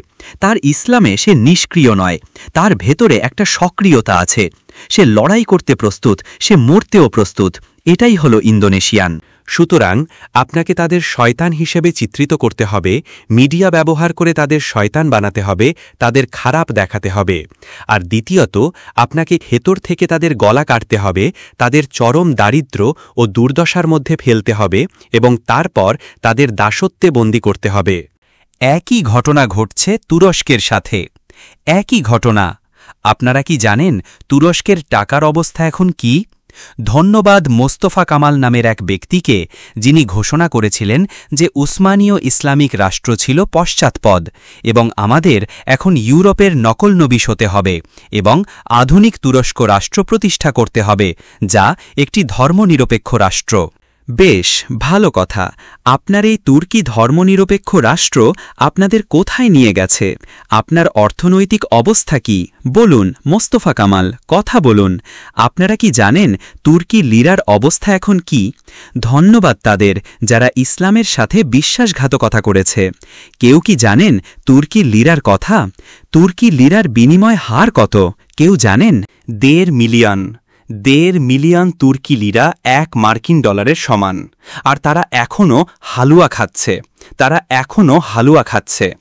অন্য কথায়, তুরস্কের সাধারণ মানুষ যারা ইসলামকে আঁকড়ে ধরে আছে তারা নয় যারা হুইস্কি পান করছে কারণ তারা সুবিধাভোগী। যারা ইসলামকে ধরে আছে, গ্রামের মানুষ, কৃষি অর্থনীতির কৃষকরা, এই মানুষগুলো এখন সবচেয়ে নতজানু দুর্দশা ও দারিদ্র্যের মধ্যে পড়েছে, যা দাসত্বেরই নামান্তর। তাই তাদের সেই ক্ষমতা নেই যে তারা তুরস্কের সেনাবাহিনীর প্রতিরোধ করবে, যে সেনাবাহিনী এখন ইসরায়েলের সাথে একটি প্রতিরক্ষা চুক্তি স্থাপন করেছে। না, করতে পারবে না। যে তুর্কি সেনাবাহিনী, উসমানীয় সেনাবাহিনী পুরো ইউরোপকে কাঁপিয়ে দিত, ভয়ে থরথর করত। হ্যাঁ, বিশ্বের সবচেয়ে শক্তিশালী সশস্ত্র বাহিনী। আজ অনুমান করুন তুর্কিরা কি করছে। উসমানীয় সেনাবাহিনীতে থাকা তুর্কি যুবকরা এখন নিউ ইয়র্কের লং আইল্যান্ডে গ্যাস বিক্রি করছে। প্রত্যেকটা গ্যাস স্টেশনে আপনি 12 ঘণ্টা কাজ করেন, 12 ঘণ্টার শিফট। আপনি কুকুরের মতো খাটেন আর আপনাকে কুকুরের মতো মজুরি দেওয়া হয়। আপনি কুকুরের মতো খাটেন আর আপনাকে কুকুরের মতো মজুরি দেওয়া হয়। সারা যুক্তরাষ্ট্র জুড়ে তুর্কি যুবকরা। সুদের কারণে আজ আমরা এই পর্যায়ে এসে পৌঁছেছি। পরিস্থিতি এর চেয়েও ভয়াবহ। আমার মেয়ে হ্যাঁ, এবং আমার বোন হ্যাঁ, এবং আমার মা হ্যাঁ, এবং আপনার মেয়ে, আপনার বোন এবং আপনার মাও এখন $1 বিক্রি হচ্ছে। $1। আপনি তাকে কিনতে পারেন, সে বিক্রির জন্য প্রস্তুত। রুটি জোগাড় করার জন্য তার শরীর বিক্রি করা ছাড়া আর কোনো উপায় নেই। এবং যখন তার শরীরটা ছিঁড়ে খুঁড়ে ফেলা হচ্ছে তাদের দ্বারা, যারা এখন নিজেদের যৌন লালসা মেটাতে পশুর মতো তার ওপর ঝাঁপিয়ে পড়ছে মাত্র $1 জন্য, আর যখন তার চোখ দিয়ে অশ্রু গড়িয়ে পড়ে, তখন আল্লাহ তাদের সাথে কি করবেন যারা এখনও হালুয়া খাচ্ছে? এটাই আজকের সুদ। আমরা আপনাদের সেই রিবার সাথে পরিচয় করিয়েছি, যা হলো সুদে টাকা ধার দেওয়া। আমরা আপনাদের সেই সুদের সাথে পরিচয় করিয়েছি, যা হলো এক কথায় লুট। আমরা আগের লেকচারগুলিতে বলেছি যে এক সময় যে বেতন দিয়ে আপনি একটি উট কিনতে পারতেন, সেই বেতন দিয়ে এখন আপনি একটি মুরগি কিনতে পারেন। কিন্তু এমন এক আগামীকাল আসছে যখন আপনি একটা মুরগিও কিনতে পারবেন না।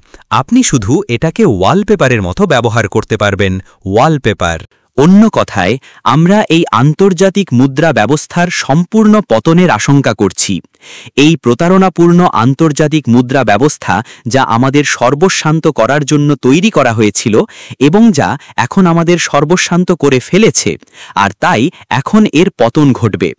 সেপ্টেম্বরের 11 তারিখ মার্কিন ডলার এবং মার্কিন অর্থনীতির পতন ঘটাতে পারত। এটা করতে পারত যদি মার্কিন যুক্তরাষ্ট্রের প্রেসিডেন্টকে হত্যার উদ্দেশ্যে পাঠানো বিমানটি পেনসিলভানিয়ায় বিধ্বস্ত না হতো। তারা আমেরিকাকে আক্রমণ করেছে কারণ তাদের উদ্দেশ্য হল বিশ্বের শাসক রাষ্ট্র হওয়া। তারা আমেরিকাকে আক্রমণ করে আর দোষ চাপায় আমাদের ওপর। কিন্তু জানেন কি, আরেক দিন আসবে, আর এক আদালতে, আর এক বিচারকের সামনে, আর সেই দিন CNN আর গাধার মতো চেঁচাতে পারবে না। তাদের মহামান্যগণ এবং তাদের আদালত বসবে আরেক বিচারকের সামনে, এবং সেই দিন সিএনএন আর গাধার মতো চিল্লাতে পারবে না। বড় বড় কর্তা আর সম্রাটদের বলা হবে, চুপ করো। লিমানিল মুলকুল ইয়াউম, আজকের কর্তৃত্ব কার? লিল্লাহিল ওয়াহেদিল কাহ্হার, একমাত্র পরাক্রমশালী আল্লাহর। সেদিন ইয়ৌমা ইদিন তুহাদ্দিসু আখবারাহা, সেদিন এই পৃথিবী তার সব খবর বলে দেবে। আর আজ যারা ধোঁকাবাজিতে পিএইচডি করেছে, তারা যা কিছু লুকিয়ে রেখেছে, সেদিন সব প্রকাশ হয়ে যাবে। এবং আমরা জানতে পারব কারা 11ই সেপ্টেম্বর আমেরিকায় হামলা করেছিল এবং এর দোষ মুসলমান আর আরবদের ওপর চাপিয়ে দিয়েছিল। আমেরিকান ডলার এখনও পতন ঘটেনি, কারণ সোনার দাম কৃত্রিমভাবে ধরে রাখা হয়েছে। কিন্তু এমন একটা আঘাত আসতে চলেছে যা আমেরিকান ডলারকে মাটিতে নামিয়ে আনবে, এর পতন ঘটাবে। আর যখন আমেরিকান ডলারের পতন হবে, তখন কাগজের টাকার এই পুরো জগৎটাই ভেঙে পড়বে। যখন কাগজের টাকার পুরো জগৎ ভেঙে পড়বে, তখন টাকা হিসাবে কি চলবে? হ্যাঁ, যখন কাগজের টাকা শেষ হয়ে যাবে, তখন টাকা কি হবে? প্লাস্টিক। ঠিক, প্লাস্টিক মানে হলো ইলেকট্রনিক টাকা। ঠিক আছে, প্লাস্টিক হলো ইলেকট্রনিক টাকার প্রতীক। এই প্লাস্টিক কারা চালু করে? সরকার না, সরকার করে না। ব্যাংকগুলো প্লাস্টিক কার্ড ইস্যু করে। ভিসা, মাস্টার কার্ড, ব্যাংক এই প্লাস্টিক ইস্যু করে। ফলে সরকারগুলোর আর কাগজের টাকা বানানোর সুযোগ থাকবে না। সেই দিন শেষ। ব্যাংকগুলোই তখন আনুষ্ঠানিকভাবে টাকা নিয়ন্ত্রণ করবে। ব্যাংকগুলোর মালিক কে তা নিয়ে আমরা চিন্তিত নই, সেটা অপ্রাসঙ্গিক।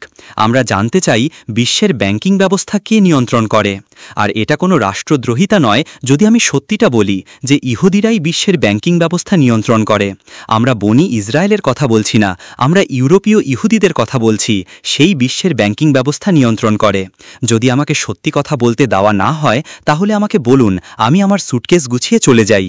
যখন তারাই টাকা পয়সা নিয়ন্ত্রণ করবে এবং ইসরায়েল সেই বড় যুদ্ধ শুরু করবে যা আমরা জানি যে আসছে, এবং ইসরায়েল রাষ্ট্রের ভূখণ্ড নাটকীয়ভাবে ফোরাত নদী পর্যন্ত বিস্তৃত হবে, ইরাককে তার ভেতরে নিয়ে নেবে, আর এ কারণেই 10 বছর আগে উপসাগরীয় যুদ্ধ হয়েছিল, তখন ইসরায়েল হবে বিশ্বের শাসক রাষ্ট্র।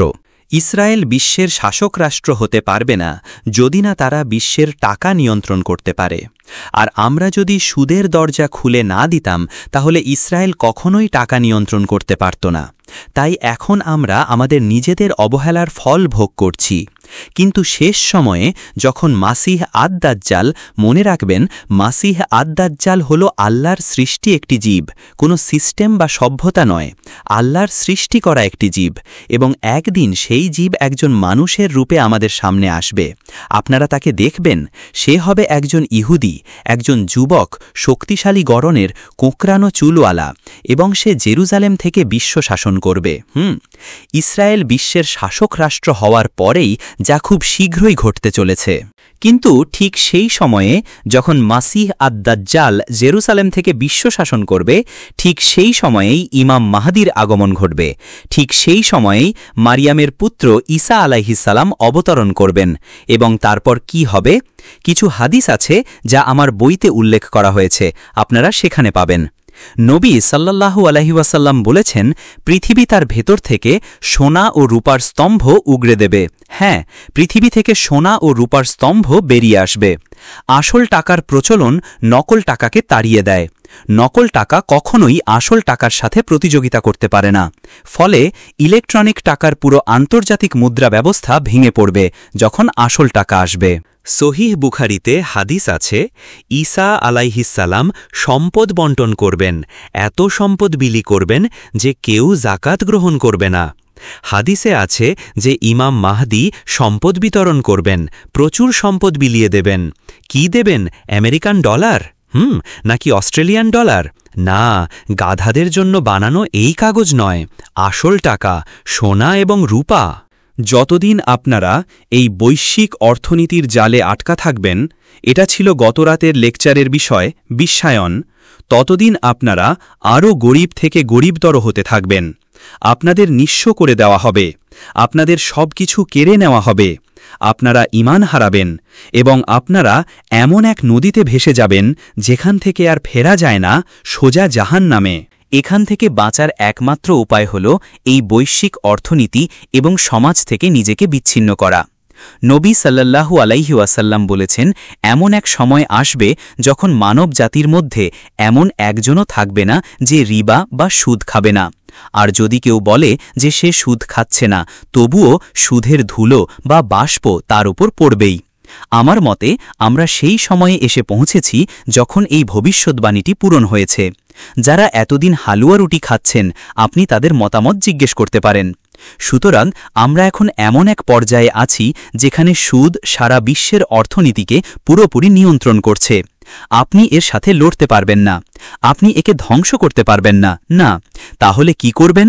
আপনাকে এর থেকে নিজেকে বিচ্ছিন্ন করতে হবে। তিনি সাল্লাল্লাহু আলাইহি ওয়াসাল্লাম বলেছেন, এমন সময় আসবে যখন একজন মানুষকে তার ধর্ম, তার ঈমান বাঁচানোর জন্য পাহাড়ের চূড়ায় পালিয়ে যেতে হবে যেখানে বৃষ্টি পড়ে, এবং সাথে কিছু ভেড়া ও ছাগল নিয়ে যেতে হবে। তাই আমার পরামর্শ হল, এই নাস্তিক শহরগুলো থেকে নিজেদের বিচ্ছিন্ন করুন যেখানে একটানা পিষে ফেলার মতো অর্থনৈতিক নিপীড়ন চলছে। এমন জায়গা খুঁজুন যেখানে জমির দাম কম, যেখানে পানি আছে। সেখানে গিয়ে একটি মুসলিম গ্রাম তৈরি করুন, এবং সেই মুসলিম গ্রামে আপনারা 3 লাখ 5 লাখ ডলারের বাড়ি বানাবেন না। আমরা এখন ইন্দোনেশিয়ায় একটি গ্রাম তৈরির পরিকল্পনা করছি। আর জানেন একটি বাঁশের বাড়ি তৈরি করতে আমাদের কত খরচ হবে? প্রায় 2000 মার্কিন ডলার, প্রায় $2000। আর এটা হবে খড়ের চালা দেওয়া সুন্দর একটা বাঁশের বাড়ি, যা প্রাকৃতিক ভাবেই ঠান্ডা থাকবে। যখন মারিয়ামের পুত্র আল্লাহর রাসূল ফিরে আসবেন এবং আমরা তাকে ওই বাঁশের বাড়ি এবং এই $1 মিলিয়ন বাড়ির মধ্যে একটি বেছে নিতে বলবো, তিনি কোনটি বেছে নেবেন? যদি বাঁশের বাড়িটাই আপনার পছন্দ হয়, তাহলে যখন আপনি সুদ সংক্রান্ত সমস্যা আর প্রশ্ন নিয়ে আমাদের কাছে আসবেন, আমরা আপনাকে সাহায্য করতে পারব। কিন্তু যদি এই $1 মিলিয়ন বাড়িটা আপনার পছন্দ হয়, তাহলে উত্তরের জন্য আমার কাছে আসবেন না, কারণ আমি আপনাকে সাহায্য করতে পারব না। সুতরাং মুসলিম গ্রামে আমরা সাধারণ বাড়ি তৈরি করব, সাধারণ বাড়ি। আমরা নিজেদের খাবার নিজেরাই উৎপাদন করব, ফলে আমরা সুরক্ষিত থাকব, নিরাপত্তাহীনতায় ভুগব না। তবে সবচেয়ে বড় কথা হল, মুসলিম গ্রামে আমাদের নিজস্ব একটি মাইক্রো মার্কেট বা ছোট বাজার থাকবে, কারণ এই বড় বাজার বা ম্যাক্রো মার্কেটকে আক্রমণ করে সরানো যাবে না। না, আপনি ম্যাক্রো মার্কেট থেকে সুদ দূর করতে পারবেন না, কিন্তু মাইক্রো মার্কেটে পারবেন। হ্যাঁ, মাইক্রো মার্কেটে আমরা সুন্নার দিকে ফিরে যাব, সেই টাকা ব্যবহার করব যা সুন্নাসম্মত। ফলে মাইক্রো মার্কেটে আপনারা আপনাদের ঘামের আসল মূল্য পাবেন। আমি ইন্দোনেশিয়ার গ্রামবাসীদের জিজ্ঞাসা করেছিলাম, আমি বলেছিলাম, যদি আমাদের বাজারে টাকা হিসেবে ব্যবহার করার মতো যথেষ্ট সোনা ও রূপা না থাকে, তাহলে আমরা কি ব্যবহার করব? আর আপনারা কি জানেন, ইন্দোনেশিয়ার গ্রামের লোকেরাও আমাকে সঠিক উত্তর দিতে পেরেছিল, এক মুহূর্তও না ভেবে। জাভা দ্বীপে তারা বলেছিল, আমরা চালকে টাকা হিসেবে ব্যবহার করব, কারণ জাভা হল চাল, ইন্দোনেশিয়া হচ্ছে চালের ভাণ্ডার। কিন্তু আমি যখন তাদের পরের প্রশ্নটা করলাম, সেটার উত্তর তারা দিতে পারল না। প্রশ্নটা ছিল, আপনারা যদি চালকে টাকা হিসেবে ব্যবহার করতে চান, তাহলে সবচেয়ে বড় কোন সমস্যার মুখোমুখি হবেন? এর উত্তর হল, ইন্দোনেশিয়ার সরকার চালের ওপর প্রাইস কন্ট্রোল বা মূল্য নিয়ন্ত্রণ আরোপ করেছে। যারা নিজেদেরকে মুক্তবাজার অর্থনীতি চ্যাম্পিয়ন বলে দাবি করে, তারাই নির্লজ্জের মতো চালের ওপর প্রাইস কন্ট্রোল আরোপ করে। ব্যাপারটা এমন না যে ইন্দোনেশিয়ার সরকার কৃষকদের কাছ থেকে ন্যায্য বাজার মূল্যে চাল কিনছে আর তারপর বাজারে কম দামে বিক্রি করছে। না না না না, ইন্দোনেশিয়ার সরকার একতরফাভাবে চালের এমন একটা দাম নির্ধারণ করে দেয় যা বাজার মূল্যের চেয়ে অনেক কম, আর এর ফলে বাজার চাষিকে ঠকাচ্ছে। সে পরিশ্রম করে ঘাম ঝরায়, কিন্তু তার ঘামের ফল সে পায় না। না, এই রক্তচোষা শিকারী ব্যাংকিং সিস্টেম, তারাই তার পরিশ্রমের ফল ভোগ করে। আমরা কি করব? এই প্রাইস কন্ট্রোলের সমস্যা থেকে আমরা কিভাবে বের হতে পারি? এটা কি হালাল নাকি হারাম? এক ব্যক্তি নবী আলাইহিসসালাতু ওয়াসসালামের কাছে আসলেন। এই হাদিসটি আমার বইতে আছে। তিনি বললেন, হে আল্লাহর রাসূল, জিনিসপত্রের দাম নির্ধারণ করে দিন, কারণ বাজারে তখন দাম খুব বেশি ছিল। নবীজি বললেন, না। তিনি দ্বিতীয়বার আসলেন, তৃতীয়বারও আসলেন। তার মানে পরিস্থিতি নিশ্চয়ই খুব কঠিন ছিল। নবীজি বললেন, না। তবে তিনি বললেন, আমি আল্লাহর কাছে হাত তুলে দোয়া করতে পারি। আমরা আল্লাহর কাছে হাত তুলে দোয়া করতে পারি যেন আল্লাহ দাম কমিয়ে দেন, যেমন ধরুন সরবরাহের পরিমাণ বাড়িয়ে দিয়ে। সুতরাং ইসলাম পৃথিবীকে কোনো ধরনের মূল্য নিয়ন্ত্রণ ছাড়াই একটি সম্পূর্ণ মুক্ত ও ন্যায্য বাজার ব্যবস্থা উপহার দিয়েছে। পৃথিবীর ইতিহাসে সর্বশেষ মুক্ত ও ন্যায্য বাজার ছিল উসমানীয় ইসলামী খেলাফতের বাজার। পৃথিবীর ইতিহাসে সর্বশেষ মুক্ত ও ন্যায্য বাজার ছিল উসমানীয় ইসলামী খেলাফতের বাজার। কিন্তু যারা হালুয়া খাচ্ছে তারা এসবের কিছুই জানে না। না, তারা উসমানীয় খেলাফতকে আক্রমণ করে, তারা এ নিয়ে সব ধরনের বাজে কথা বলে। হ্যাঁ, তারা এটাকে তুচ্ছ-তাচ্ছিল্য করে। অথচ এটা নিউ ইয়র্কের স্টেট ইউনিভার্সিটির গবেষকরা, জায়গার নামটা কি, স্টোনিব্রুক না আপস্টেট নিউ ইয়র্কের কোনো একটা জায়গা, হ্যাঁ upstate new York, state university of new ইয়র্কের সেই গবেষকরা, তারা অমুসলিম, তারাই গবেষণা করে এই ঘোষণা দিয়েছেন যে পৃথিবীর ইতিহাসে সর্বশেষ মুক্ত ও ন্যায্য বাজার ছিল উসমানীয় ইসলামী খেলাফতের বাজার। আর যখন ওসমানীয় ইসলামী খেলাফতকে ভেঙে ফেলা হলো এবং ইউরোপ বিশ্বজুড়ে বাজারের নিয়ন্ত্রণ নিয়ে নিল, তখন সেই মুক্ত ও ন্যায্য বাজার অদৃশ্য হয়ে গেল। আর এখনকার বাজার হল চোরদের বাজার, যা পুরো মানব জাতিকে ঠকিয়ে তাদের সম্পদ কেড়ে নিচ্ছে। আমি আজ রাতে আপনাদের সামনে এই বিষয়ের একটি বিস্তৃত চিত্র তুলে ধরেছি। প্রথমে এই চিত্রটি ভালোভাবে অধ্যয়ন করুন এবং আমাদের জন্য এর প্রভাব কি হতে পারে তা বোঝার চেষ্টা করুন। আল্লাহ আমাদের সাথে কি করবেন, তার ক্রোধ কতটা তীব্র হতে পারে সেটা ভাবুন। সিডনিতে কিভাবে একটা বাড়ি কেনা যাবে সেই প্রশ্ন আমাকে করার আগে এসব ভাবুন। হ্যাঁ, শেষ করার আগে আমি আরও একটি বিষয় যোগ করতে চাই। যারা আমাদের আক্রমণ করছে তারা প্রতারণার ওপর পিএইচডি করে বসে আছে। যদি 10 জন মুসলিম থাকে আর তারা যদি এর মধ্যে 6 জনকে ব্যাংক থেকে সুদভিত্তিক লোন নিয়ে বাড়ি বা গাড়ি কিনতে অথবা একটা ইসলামিক স্কুল বানাতে রাজি করাতে পারে, 4 জন মুসলিম তখনও প্রতিরোধ করে। কিন্তু তারা এতেই সন্তুষ্ট না, যতক্ষণ না তারা ওই বাকি 4 জনকেও ধরতে পারছে। তারা এখন ওই বাকি 4 জনকেও পেতে চায় যারা আল্লাহ ও তার রাসূলের প্রতি বিশ্বাস্ত থাকতে চায়। তাহলে তারা তাদেরকে কিভাবে ধরে? তারা তাদেরকে ধরে ইসলামিক ব্যাংক নামক এক জিনিসের মাধ্যমে। হ্যাঁ, ইসলামিক ব্যাংক। অনুমান করুন তো ইসলামিক ব্যাংক কি করে? শেষ করার আগে আমাকে এটা বলতেই হবে। ইসলামিক ব্যাংক যা করে 10 বারের মধ্যে 9 বারই তা হল আপনাকে পেছনের দরজা দিয়ে সুদ ধরিয়ে দেয়। উদাহরণ দিচ্ছি, সম্ভবত ইসলামিক ব্যাংকগুলোর সকল ব্যবসার মধ্যে এটাই সবচেয়ে প্রচলিত উদাহরণ। ইসলামে ব্যবসায়িক লেনদেনের সাধারণ নিয়ম হল নগদ লেনদেন, ক্যাশ ট্রানজ্যাকশন, আর বাকিতে লেনদেন, ক্রেডিট ট্রানজ্যাকশন হল নিয়মের ব্যতিক্রম। একটি বাকি লেনদেন হল যেখানে আপনাকে টাকা পরিশোধ করার জন্য সময় দেওয়া হয়, ঠিক আছে? ইসলামে ব্যবসায়িক লেনদেনের সাধারণ নিয়ম হল নগদ লেনদেন, তাই ইসলামে বাজার মূল্য মানেই হল নগদ মূল্য। ওমর রাদিয়াল্লাহু আনহু বাজারে এসে দেখলেন এক লোক তার জিনিসপত্র বাজার দরের চেয়ে কমে বিক্রি করছে। ওমর তাকে বললেন, বেরিয়ে যাও, হয় দাম বাড়াও নয়তো আমাদের বাজার থেকে বেরিয়ে যাও। তুমি দাম কমাচ্ছ তোমার প্রতিযোগীদের গলা কাটার জন্য, আর যখন তারা ধ্বংস হয়ে যাবে তখন তুমি বাজারের নিয়ন্ত্রণ নিয়ে দাম বাড়িয়ে দেবে। সুতরাং বাজার মূল্য হল নগদ মূল্য। একটা বাড়ির দাম ধরা যাক $1,00,000। এটা কেনার মতো $1,00,000 আমার কাছে নেই। ইসলামিক ব্যাংক বলে কোনো সমস্যা নেই। ইসলামিক ব্যাংক বলে আমরা এটা $1,00,000 কিনব আর তারপর তোমার কাছে $4,00,000 বিক্রি করব। কি বললেন? হ্যাঁ, আমি শুনতে পাইনি। আমরা এটা $1,00,000 কিনব এবং তোমার কাছে $4,00,000 বিক্রি করব। হ্যাঁ, আমি কেন আপনার কাছ থেকে $4,00,000 কিনব যখন এটা বাজারে $1,00,000 পাওয়া যাচ্ছে? যদি আমাকে নগদেই কিনতে হয় তাহলে তো আমার জন্য কারো উচিত একজন মনোরোগ বিশেষজ্ঞের সাথে সাক্ষাতের ব্যবস্থা করা। হ্যাঁ, আমি তো মানসিকভাবে অসুস্থ। না না না, আপনি তো আমার কাছ থেকে নগদে কিনছেন না, এটা একটা বাকি লেনদেন, ক্রেডিট ট্রানজ্যাকশন। ও আচ্ছা, তাহলে আমি আপনাকে $4,00,000 দেব আর আপনি আমাকে পরিশোধ করার জন্য 20 বছর সময় দেবেন।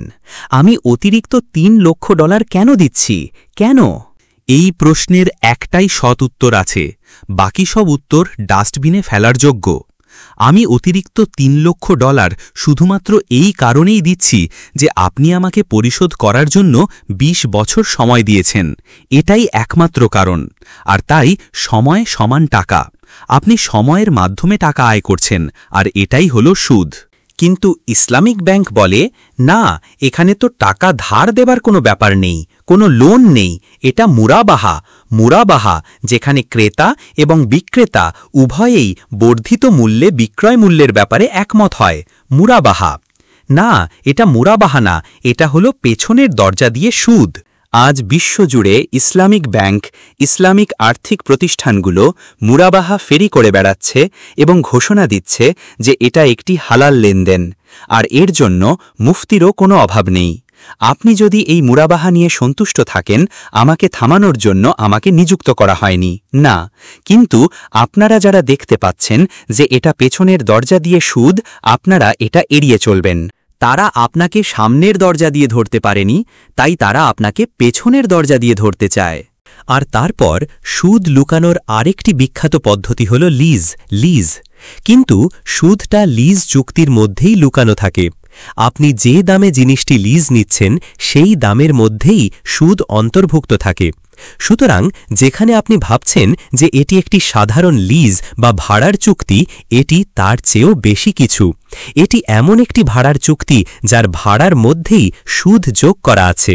অতএব পেছনের দরজা দিয়ে আসা সুদের ফাঁদে নিজেকে পড়তে দেবেন না। আমরা যদি এটা করি, মানে সুদে ঋণ নিই বা দিই, কিংবা আমাদের টাকা ফিক্সড ডিপোজিটে রাখি, তাহলে কি হবে? আমি শেষ একটি হাদিস বলছি এবং এরপর আমরা আলোচনা শেষ করব। এর পরিণতি আমাদের জন্য কি? এই হাদিসটিকেও বদলাতে পারবে না। না, এটি একটি সহি হাদিস। নবী মোহাম্মদ সাল্লাল্লাহু আলাইহি ওয়াসাল্লাম 4 জনকেই অভিশাপ দিয়েছেন এবং বলেছেন যে তারা সবাই সমান অপরাধী।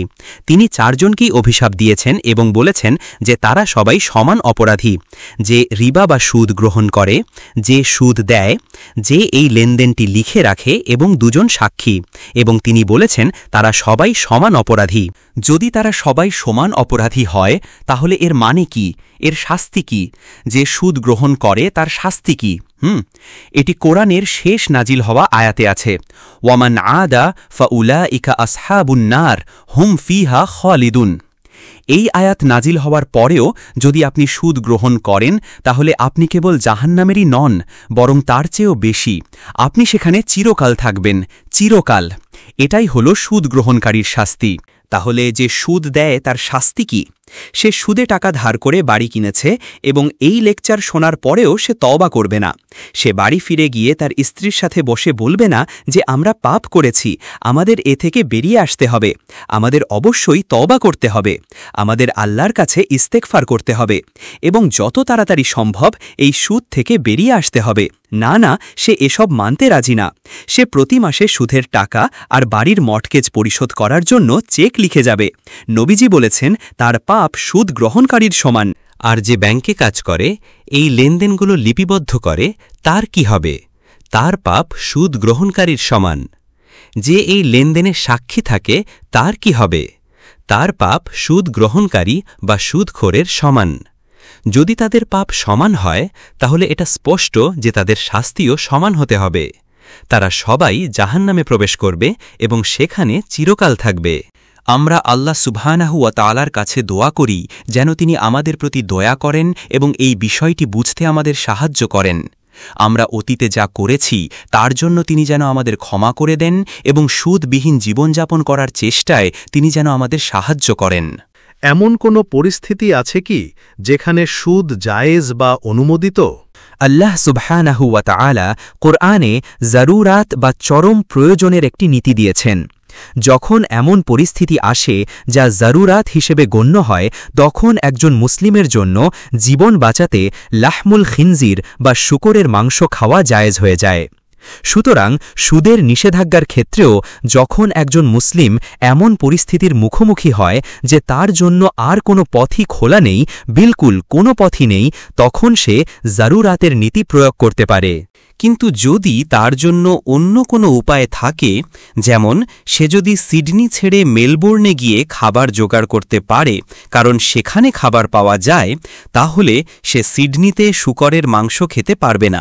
না, যখন সে খাবার জোগাড় করতে আর কোথাও যেতে পারবে না, কোথাও না, শুধুমাত্র তখনই সে শূকরের মাংস খেতে পারবে।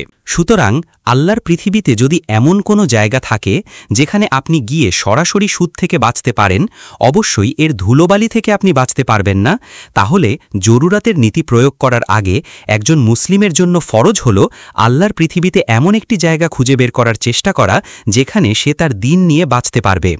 নবী সাল্লাল্লাহু আলাইহি ওয়াসাল্লাম বলেছেন, এমন সময় আসবে যখন একজন মানুষকে তার দিন বাঁচানোর জন্য কিছু ভেড়া ও ছাগল নিয়ে পাহাড়ের দিকে পালিয়ে যেতে হবে।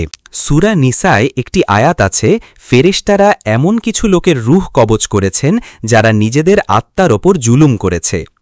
এই লোকদের জাহান্নামের দিকে নিয়ে যাওয়া হচ্ছে। ফেরেশতারা তখন থামেন এবং তাদের জিজ্ঞাসা করেন, ফিমা কুনতুম, কি হয়েছিল তোমাদের যে তোমরা এই বিপদে পড়লে এবং জাহান্নামের দিকে যাচ্ছ?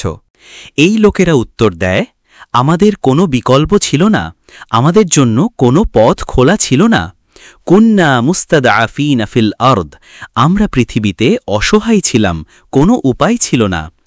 এর জবাবে ফেরেশতারা বলেন, আলাম তাকুন আরদুল্লাহি ওয়াসিআতান ফাতুহাজিরু ফিহা, আল্লাহর জমিন কি এতটা প্রশস্ত ছিল না যে তোমরা হিজরত করে অন্য কোথাও চলে যেতে পারতে, যেখানে তোমরা তোমাদের দিন রক্ষা করতে পারতে? শুধুমাত্র যখন সেই বিকল্পটিও আপনার জন্য বন্ধ হয়ে যাবে, আপনি এমনকি কিছু ভেড়া ছাগল নিয়ে পাহাড়েও যেতে পারবেন না, কোথাও পালাতে পারবেন না, শুধুমাত্র তখনই আপনি চরম প্রয়োজনের নীতিটি প্রয়োগ করতে পারবেন। এটা খাবারের মতো নয়। খাবার ছাড়া আপনি 24 বা 48 ঘন্টার মধ্যেই অসহায় হয়ে পড়বেন।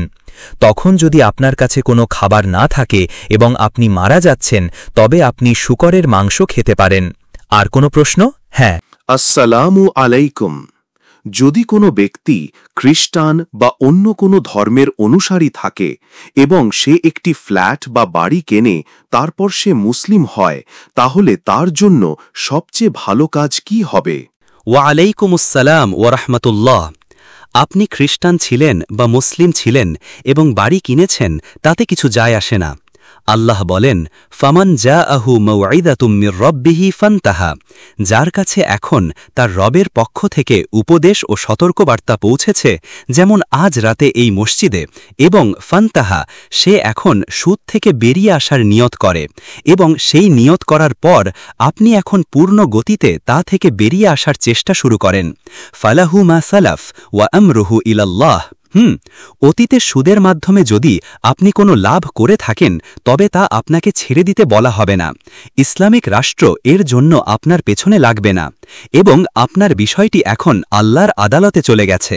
তবে এই লেকচার শোনার পরেও যদি আপনি সুদে ডুবে থাকেন, তাহলে ফাউলাইকা আসহাবুন্নার হুম ফিহা খালিদুন।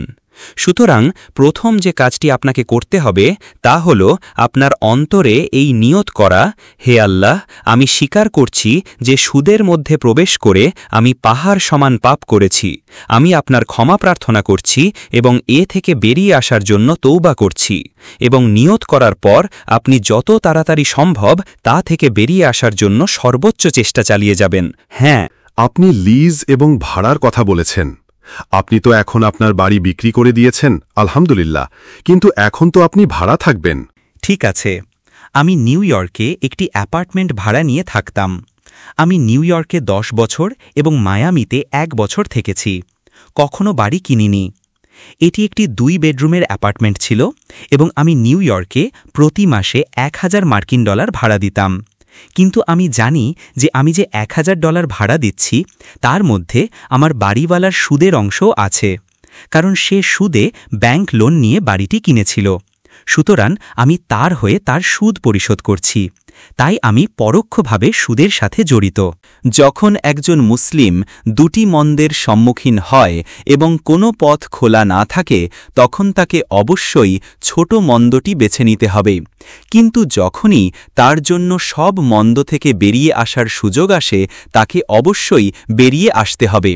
সুতরাং যদিও আমি একজন সাবেক কূটনৈতিক ছিলাম, যদিও আমি আমার জীবনে 5টি বিশ্ববিদ্যালয়ে পড়েছি, আমার একটি চমৎকার শিক্ষাগত যোগ্যতা ছিল, আমি কখনোই শুধু আমার বিলগুলো পরিশোধ করার মতোই আয় করতাম, এর বেশি না। তাই আমি কখনোই কিছু জমাতে পারতাম না। এরপর আল্লাহ যখন আমাকে সাহায্য করলেন, আমার এই বইগুলো লেখা হলো, সবগুলো বই। আর তখন আমি সবকিছু ছেড়ে ছুড়ে দিয়ে ভাবলাম সারা দুনিয়া ঘুরে বেড়াই, আর আল্লাহ যদি চান এবং বইগুলো বিক্রি হয়, তাহলে হয়তো আমি ছোট্ট এক টুকরো জমি কেনার মতো যথেষ্ট টাকা পেয়ে যাব।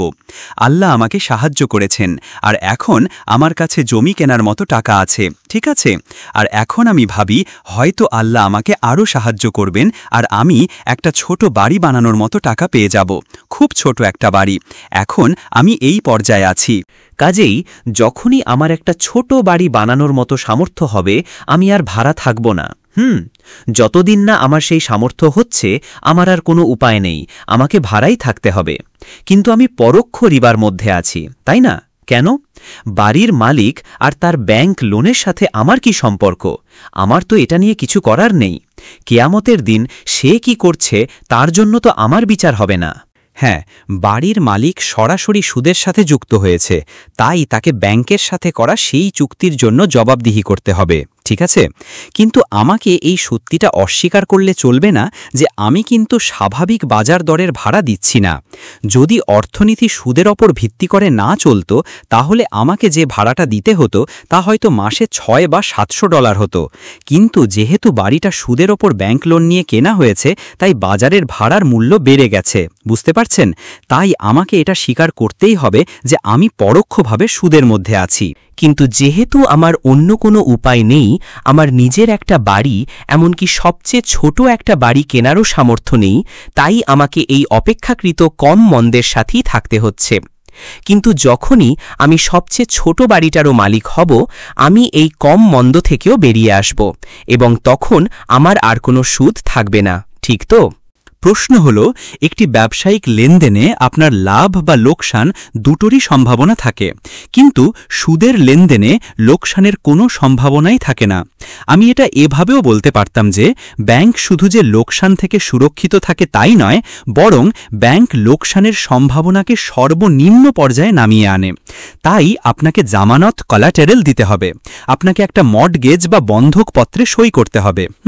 ফলে যদি আপনি ব্যাংকের সাথে আপনার চুক্তি ভঙ্গ করেন, ব্যাংক আপনার সম্পত্তি যা কিছু বন্ধক রাখা হয়েছে তা বাজেয়াপ্ত করতে পারে এবং এটা নিশ্চিত করে যে ব্যাংকের যেন কোনো লোকসান না হয়। আসলে ব্যাংক যখন আপনার বাড়িটা নিয়ে নেয়, তারা সাধারণত নিজেদের সুবিধামতো একটা ডিল করে সস্তায় বেচে দেয়। তাই আপনার বাড়িটা বাজার দরে বিক্রি করার ব্যাপারে ব্যাংকের কোনো মাথা ব্যথা নেই। আর লোনের যত টাকা বাকি আছে আপনাকে সেটাও ব্যাংকে দিতে হবে, এমনকি ভবিষ্যতের টাকাও যা আপনি ব্যবহার করেননি সেটাও পরিশোধ করতে হবে। এরপর যদি কিছু বাকি থাকে তবেই আপনি তা পাবেন। হ্যাঁ, আমার মনে হয় আপনার মাইক্রোফোন ব্যবহার করা উচিত যাতে সবাই শুনতে পারে। স্টক মার্কেটে শেয়ার কেনাবেচা করা কি হালাল? আমার prohibition of Rewa in the Quran and সুন্না নামের বড় বইটির পেছনে আপনারা একটি অংশ দেখতে পাবেন যেখানে প্রশ্নোত্তর রয়েছে, যেগুলো মানুষ সচরাচর জিজ্ঞাসা করে থাকে। এই প্রশ্নটিও তার মধ্যে একটি, সুতরাং আপনারা আমার উত্তরটি বইয়ের সেই অংশে দেখতে পাবেন। এমন একটি অর্থনীতিতে স্টক মার্কেট যা সুদের ওপর নির্ভর নয়, সেটি একটি হালাল প্রতিষ্ঠান। ইসলামে আমাদের একটা লেনদেন আছে যেটাকে বলা হয় মুদারাবা। ধরুন আমার মূলধন আছে, আমি এটা বিনিয়োগ করতে চাই। আপনার একটা ব্যবসা আছে, আপনি কার্পেট তৈরি করেন, আপনি ইরান থেকে কার্পেট আমদানি করেন, আপনার কাছে কার্পেটের একটা চালান আসছে যার জন্য আপনাকে $1,00,000 পরিশোধ করতে হবে। এই $1,00,000 পরিশোধের জন্য ব্যাংকের কাছে ধার না নিয়ে আমি আপনাকে বললাম আমি আপনার এই চালানের ব্যবসায় বিনিয়োগ করব। আমি আপনাকে মূলধন দিলাম, কিন্তু আমি নিজে ব্যবসায় সরাসরি জড়িত নই, ব্যবসার দায়িত্বে আপনি। যখন কার্পেটগুলো আসবে, বিক্রি হবে এবং আমরা লাভ করব, তখন আমি আপনার সাথে সেই লাভের অংশীদার হব। একেই বলে মুদারাবা। স্টক মার্কেটেও প্রায় একই নীতি কাজ করে। একটা ব্যবসার একটা নির্দিষ্ট মূল্য থাকে এবং সেই মূল্যকে কয়েকটি ভাগে ভাগ করা হয়, আর আপনি সেই ব্যবসার একটি অংশ কিনে নেন। যদি ব্যবসাটি লাভ করে তাহলে আপনি লাভের একটি অংশ পান, যদি ব্যবসায় লোকসান হয় তাহলে আপনিও সেই লোকসানের অংশীদার হন। এই কোম্পানিতে শেয়ার কিনে বিনিয়োগ করার মাধ্যমে আপনি নিজে কোম্পানিটি পরিচালনায় জড়িত নন। হ্যাঁ, তাদের শেয়ার হোল্ডারদের মিটিং হয় যেখানে আপনারা বিভিন্ন নীতি গ্রহণ করেন, কিন্তু আপনি ব্যবসার সরাসরি পরিচালনায় যুক্ত নন। কিন্তু যখন স্টক মার্কেট সুদ মুক্ত বা হারাম মুক্তভাবে চলে না, তখনই সমস্যা তৈরি হয়। ধরুন আমি মাইক্রোসফটের শেয়ার কিনছি। মাইক্রোসফট কম্পিউটার এবং সফটওয়্যার ইত্যাদি তৈরি করে এবং এতে হারাম কিছু নেই। ঠিক আছে, যদি আমরা এর সমস্ত পণ্য পরীক্ষা করে দেখি এবং হারাম কিছু না পাই, তখন আমাদের নিজেদেরকে প্রশ্ন করতে হবে, মাইক্রোসফট কি সুদে টাকা ধার করছে বা ধার দিচ্ছে? যদি মাইক্রোসফট নিজেই সুদে টাকা লেনদেন করে, তাহলে আমার জন্য মাইক্রোসফটে বিনিয়োগ করা হারাম হবে। আপনি যদি স্টক মার্কেটে এমন কোনো কোম্পানি খুঁজে পান যা সুদে লেনদেন করে না, তাহলে সেটাকে খুব মনোযোগ দিয়ে দেখবেন, কারণ ওটা বেশি দিন টিকবে না। ওহ না, আপনার তো টিকে থাকার কথাই না। তারা যখনই জানবে যে আপনি এমন একটি কোম্পানি যা সুদে লেনদেন করে না, তারা আপনাকে ধ্বংস করে দেবে। দ্বিতীয়ত, আপনাকে দেখতে হবে কোম্পানিটি কি পণ্য তৈরি করছে। ধরুন কোম্পানিটি অ্যালকোহল তৈরি করছে আর আপনি সেই কোম্পানিতে বিনিয়োগ করলেন, তাহলে অবশ্যই আপনার জন্য ডিভিডেন্ড বা লাভের অংশ হারাম হবে। তৃতীয় এবং সম্ভবত আজকের স্টক মার্কেট বিশ্লেষণের সবচেয়ে কঠিন অংশ হল একটি কোম্পানির মূল্য এবং তার শেয়ারের মূল্য ফটকাবাজির স্পেকুলেটিভ অ্যাটাকসের শিকার হয়। একটা কথা আছে, গ্রেপ ভাইন বা গোপন সূত্রে খবর, আর খবরেই এই গোপন সূত্রের মাধ্যমেই ছড়ায়। আমরা যে এই রাজনৈতিক দলকে, ওই রাজনৈতিক দলকে, মেয়র পদের এই প্রার্থীকে বা মিউনিসিপ্যাল কাউন্সিলরের এই প্রার্থীকে চাঁদা দেই, তার কারণ হল আমরা তথ্য পাওয়ার জন্য বিনিয়োগ করছি। বাজারে তথ্যের মানেই হল টাকা। আমরা তথ্যের নাগাল পেতে চাই, একেই বলে ইনসাইডার ট্রেডিং। এই ইনসাইডার ট্রেডিংয়ের মাধ্যমেই আসলে স্টক মার্কেটের সমস্ত লাভ কামানো হচ্ছে, আর বাকিরা হলো শুধুই গাধা। তারা বাজারে কেবলই গাধা। বাকিরা শুধু স্টক মার্কেটকে সভ্য এবং সম্মানজনক দেখানোর জন্য আছে, আর ভেতরের লোকেরা বাজারটাকে লুটছে। ফটকাবাজির লেনদেন হলো এমন একটি লেনদেন যেখানে আপনি কিছু কেনেন এটা অনুমান করে যে দাম বাড়বে। যখন দাম বাড়ে আপনি তখন বিক্রি করে দিয়ে প্রচুর লাভ করেন, অথবা আপনি কিছু বিক্রি করেন এটা অনুমান করে যে দাম কমবে, আর যখন দাম কমে যায় আপনি আবার সেটা কিনে নেন এবং লাভ করেন। যদি আপনার বিশ্লেষণ বৈধ অর্থনৈতিক মানদণ্ডের উপর ভিত্তি করে হয়, বৈধ অর্থনৈতিক মানদণ্ড, যেমন আমি বিশ্বাস করি সম্পত্তির দাম বাড়বে বা এই জিনিসের চাহিদা বাড়বে ইত্যাদি, তাহলে কেনার মধ্যে কোনো হুড়মাহা নেই এবং সেটা একটা বৈধ লাভ। কিন্তু যখন আপনি শুধুমাত্রই হটকাবাজি করছেন, তখন এটা জুয়ারের এক চাচাতো ভাই হয়ে দাঁড়ায়। আর দুর্ভাগ্যবশত আজকের স্টক মার্কেট এবং কারেন্সি মার্কেট এমনই। এটা এখন সারা বিশ্ব জুড়ে এক বিশাল লাস ভেগাস। ঠিক আছে, আমি দুঃখিত যে এই উত্তরটা এত দীর্ঘ হয়ে গেল। আপনার একটি প্রশ্ন আছে? মাশাল্লাহ, বলুন। এটা কিভাবে সম্ভব যে 1 আউন্স সোনার দাম $35 হয়ে যায়? দামটা তারাই ঠিক করে দিয়েছিল, ইউএস সরকার। তারা দামটা $35 ফিক্সড করে দেয়। আসলে আপনি যদি আরও নির্দিষ্টভাবে উত্তরটা চান, তাহলে আমাকে বলতেই হবে যে টাকার ওপর ইউএস সরকারের কোনো নিয়ন্ত্রণ নেই। এটা ফেডারেল রিজার্ভ নামের একটা সংস্থা নিয়ন্ত্রণ করে, তারাই দামটা ঠিক করে, বুঝলেন? তারা সোনার দাম $35 ফিক্সড করে দিয়েছিল, কিন্তু 1944 সালে ব্রেটন উডস চুক্তির পর থেকে 1973 সাল পর্যন্ত দামটা 35 থেকে বেড়ে $40 পৌঁছে যায়। জানেন 1973 সালে কি হয়েছিল? যুদ্ধ, রমজান যুদ্ধ, যা ইয়ম কিপ্পুর যুদ্ধ নামেও পরিচিত। আর তখন বাদশাহ ফয়সাল রহিমাহুল্লাহ তেল বয়কট আরোপ করেন।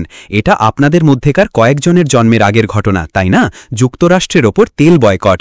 আঙ্কেল স্যামকে যখন এই তেল বয়কটের চর মারা হলো, তখন ভাবুন তো ইউএস ডলারের কি হয়েছিল? এটার 400% পতন ঘটে। দামটা ছিল 40 আর সেটা হয়ে গেল 160, যা ইউএস ডলারের দুর্বলতার একটা খুব স্পষ্ট এবং পরিষ্কার ইঙ্গিত। দ্বিতীয় ঘটনাটি ঘটেছিল 1980 সালের জানুয়ারিতে, ইরানের বিপ্লবের পর। সত্যি বলতে আমরা সঠিক তারিখটাও জানি। সেটা ছিল 15ই জানুয়ারি 1980। তখন বাজার ভয় পেয়েছিল যে ইরানের বিপ্লব হয়তো উপসাগরীয় দেশগুলোতেও ছড়িয়ে পড়তে পারে। আর তখন 1 আউন্স সোনার দাম $850 নেমে আসে, যা ইউএস ডলারের দুর্বলতারই ইঙ্গিত দেয়। তো যখন সেই আক্রমণটা আসবে, যেটা আমি ধারণা করছি খুব শীঘ্রই আসতে চলেছে, এই গ্রীষ্মে যখন আমি ইন্দোনেশিয়া, মালয়েশিয়া এবং সিঙ্গাপুর সফর করছিলাম, আমার পাবলিক লেকচারে আমি বলছিলাম যে আমি আশা করি এটা আগামী 5 থেকে 10 বছরের মধ্যে আসবে। কিন্তু 11ই সেপ্টেম্বরের পর আমার মনে হয় আমাকে এটা আরও আগেই আশা করতে হবে। একজন মুসলিমের জন্য কি কোনো অমুসলিমের কাছ থেকে উত্তরাধিকার সূত্রে সম্পত্তি পাওয়া জায়েজ? কেন? কারণ একজন মুসলিম যদি পবিত্রতার ধারণার প্রতি সামান্যতম মনোযোগ দেয়, তাহলে তাকে নিশ্চিত করতে হবে যে তার পেটে যা কিছু যাচ্ছে তা যেন হালাল হয়, কারণ এটা আপনার আধ্যাত্মিক অবস্থাকে প্রভাবিত করতে পারে। আপনি যে পোশাক পরেন তাও অবশ্যই হালাল হতে হবে। অমুসলিম ব্যক্তিটি হয়তো হালাল উপার্জন করছেন না, তার কাছে আল্লাহর আইন নেই যা দিয়ে সে নির্ধারণ করতে পারে কোনটা হালাল আর কোনটা হারাম।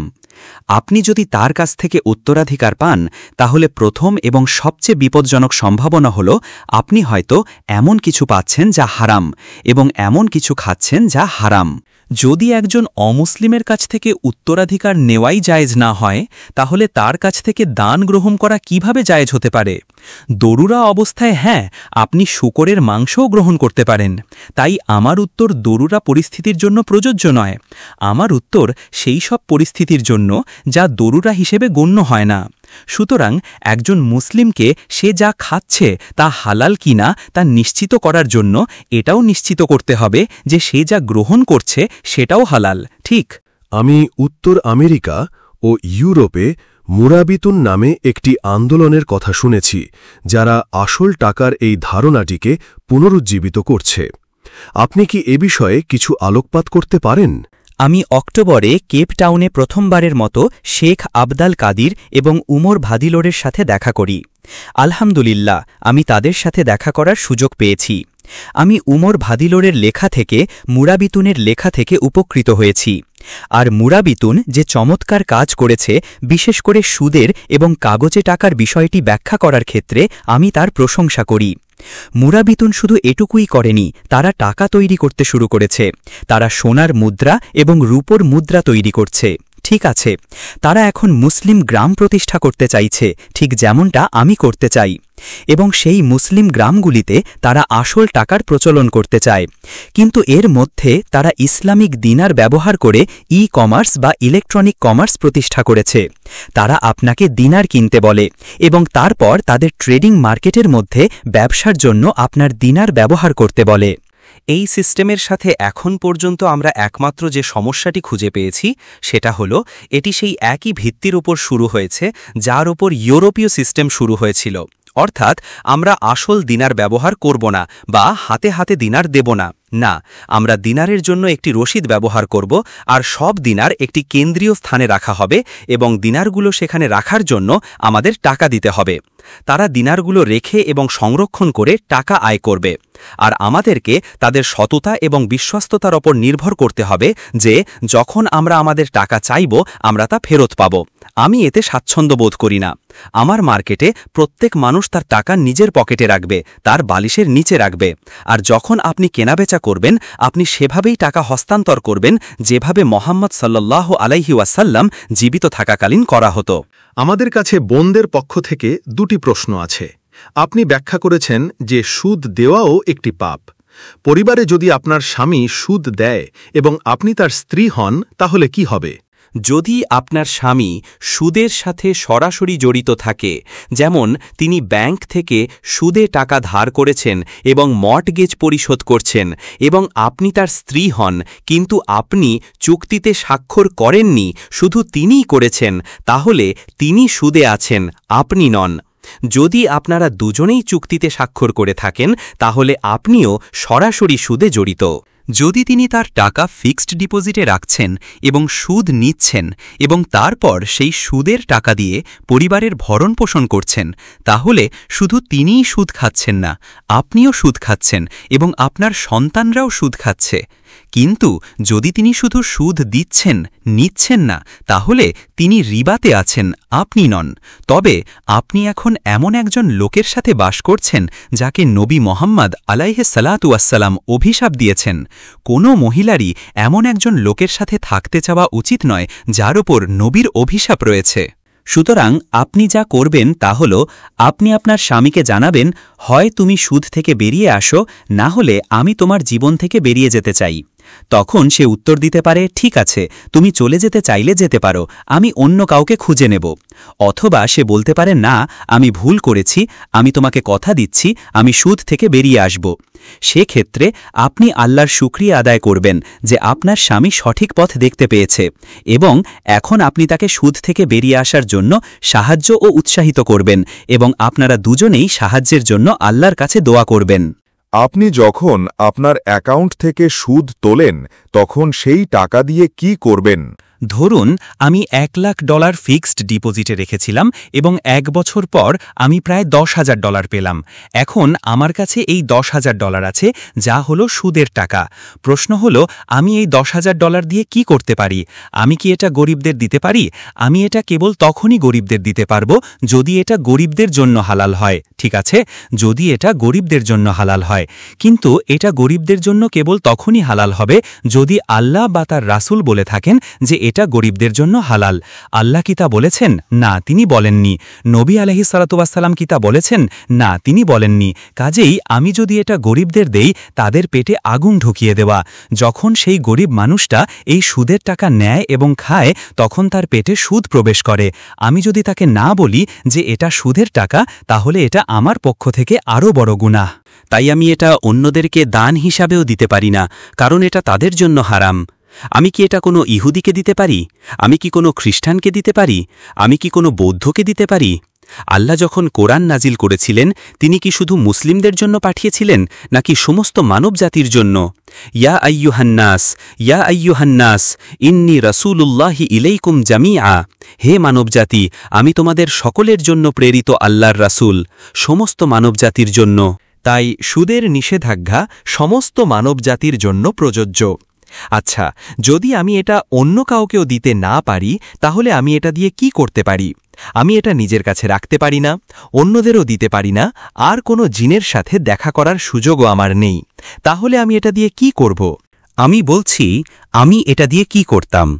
আমি আমার পরিবারের সবাইকে, বিশেষ করে ছোটদের ডাকব, আর তাদেরকে এমন একটা শিক্ষা দেব যা তারা সারা জীবন মনে রাখবে। আমি প্রথমে খুব সহজভাবে তাদের সুদের গল্পটা বলবো, তারপর আমি তাদের এই টাকাটার ব্যাপারে বলবো। আর আমি এটা রাতের বেলা করতে পছন্দ করব, যখন অন্ধকার থাকে। হ্যাঁ, তারপর আমি বলবো, ঠিক আছে বাচ্চারা, বসো, এখানে $10,000 আছে, দেখো আব্বা এটা দিয়ে কি করে। এরপর আমি কিছু দেশলাই নেব, কেরোসিন ঢালব এবং টাকাটা পুড়িয়ে ফেলব। এই বাচ্চারা এবং পরিবারের সদস্যেরা তাদের জীবনের শেষ দিন পর্যন্ত এই ঘটনাটা হৃদয়ে গেঁথে রাখবে। তারা কখনোই কখনোই কখনোই সেই দিনটার কথা ভুলবে না, যেদিন আব্বা তাদের চোখের সামনে টাকাটা পুড়িয়ে ফেলেছিল। সেই রাতে একমাত্র যে ঘুমাতে পারবে না, সে হল ব্যাংকার। আমার মনে হয় না নিলামের বিরুদ্ধে কোনো নিষেধাজ্ঞা আছে, তবে নবী সাল্লাল্লাহু আলাইহি ওয়াসাল্লাম বলেছেন যে তিনি তাকে অভিশাপ দিয়েছেন যাকে দাম বাড়ানোর জন্য সেখানে বসিয়ে রাখা হয়। সে নিজে জিনিসটা কিনতে আগ্রহী নয়, সে শুধু দাম বাড়াতে চায়, তাকে সেখানে দাম বাড়ানোর জন্যই রাখা হয়েছে। নবী সাল্লাল্লাহু আলাইহি ওয়াসাল্লাম তাকে অভিশাপ দিয়েছেন। যখন এই ব্যাপারটা থাকবে না, তখন নিলামে কোনো নিষেধাজ্ঞা আছে বলে আমার জানা নেই। আর কি দর কষাকষি, লা তাকুলু আমওয়ালাকুম বাইনাকুম বিল বাতিল ইল্লা আন তাকুনা তিজারাতান আন তারাদিম মিনকুম। একে অপরের সম্পদ অন্যায়ভাবে ভোগ করো না, বরং এমনভাবে ব্যবসা করো যাতে পারস্পরিক সন্তুষ্টি থাকে। তাই দর কষাকষি এমনভাবে করা উচিত যাতে লেনদেনের শেষে আপনারা এমন একটা দামে পৌঁছান যেখানে সেও খুশি এবং আপনিও খুশি। ধরুন আমার গাড়িটা মেরামত করা দরকার, আমি আপনার গ্যারেজে গেলাম আর আপনি আমার জন্য একটা দাম ঠিক করলেন। আমি আপনার সাথে দর কষাকষি করলাম এবং বললাম, ঠিক আছে, আমরা এখন একটা দামে একমত হলাম। এরপর আপনি গাড়িটা ঠিক করলেন।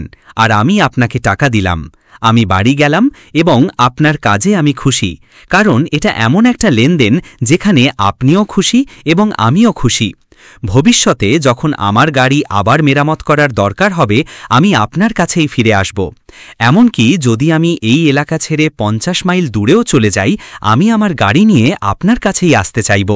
কিন্তু যদি আমার গাড়ির শুধু একটা ফিউজ বদলানোর দরকার হতো, শুধুমাত্র এটুকুই, আর একটা ফিউজের দাম 50 সেন্ট, আর আমি আপনার কাছে গেলাম আর আপনি আমাকে বললেন, শেখ, ট্রান্সমিশন খারাপ হয়ে গেছে, আর এই কাজটা করতে আপনার $500 খরচ হবে এবং এটা সারাতে কয়েকদিন সময় লাগবে। আর যেহেতু শেখ এই বিষয়ে কিছু জানে না, তাই সে গাড়িটা দিয়ে দেয়। 3 দিন পর সে আসে, $500 দেয় আর গাড়িটা নিয়ে যায়। কিন্তু পরে আপনি আপনার বন্ধুদের সাথে হুইস্কি খেতে খেতে বললেন, জানো আমি শেখের সাথে কি করেছি? আর এই খবরটা শেখের কানে পৌঁছালো। সে আমাকে ঠকিয়েছে। আপনি কি আর কখনো তার কাছে ফিরে যেতে চাইবেন? না, না। যেই মুহূর্তে আপনি জানবেন যে এটা এমন একটা লেনদেন যেখানে আপনাকে ধোঁকা দেয়া হয়েছে, আপনাকে ঠকানো হয়েছে, আপনি আর কখনোই সেই লোকটার সাথে ব্যবসা করতে চাইবেন না, কখনোই না। আপনি তার সাথে হাত মেলাতেও চাইবেন না। তাই দর কষাকষির মূল নীতি, দাম নির্ধারণের মূল নীতি হল পারস্পরিক সন্তুষ্টি থাকতে হবে।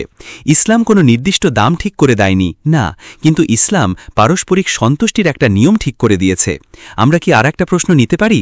এখানে প্রশ্নের সাউন্ড এত অস্পষ্ট ছিল যে প্রশ্নকর্তা কি জানতে চেয়েছেন সেটা শনাক্ত করা সম্ভব হয়নি। বাজার মুসলিম আর অমুসলিম চেনে না। বাজার কোনো মুসলিমকে বিশেষ কোনো সুবিধা দেয় না যা একজন অমুসলিম পায় না।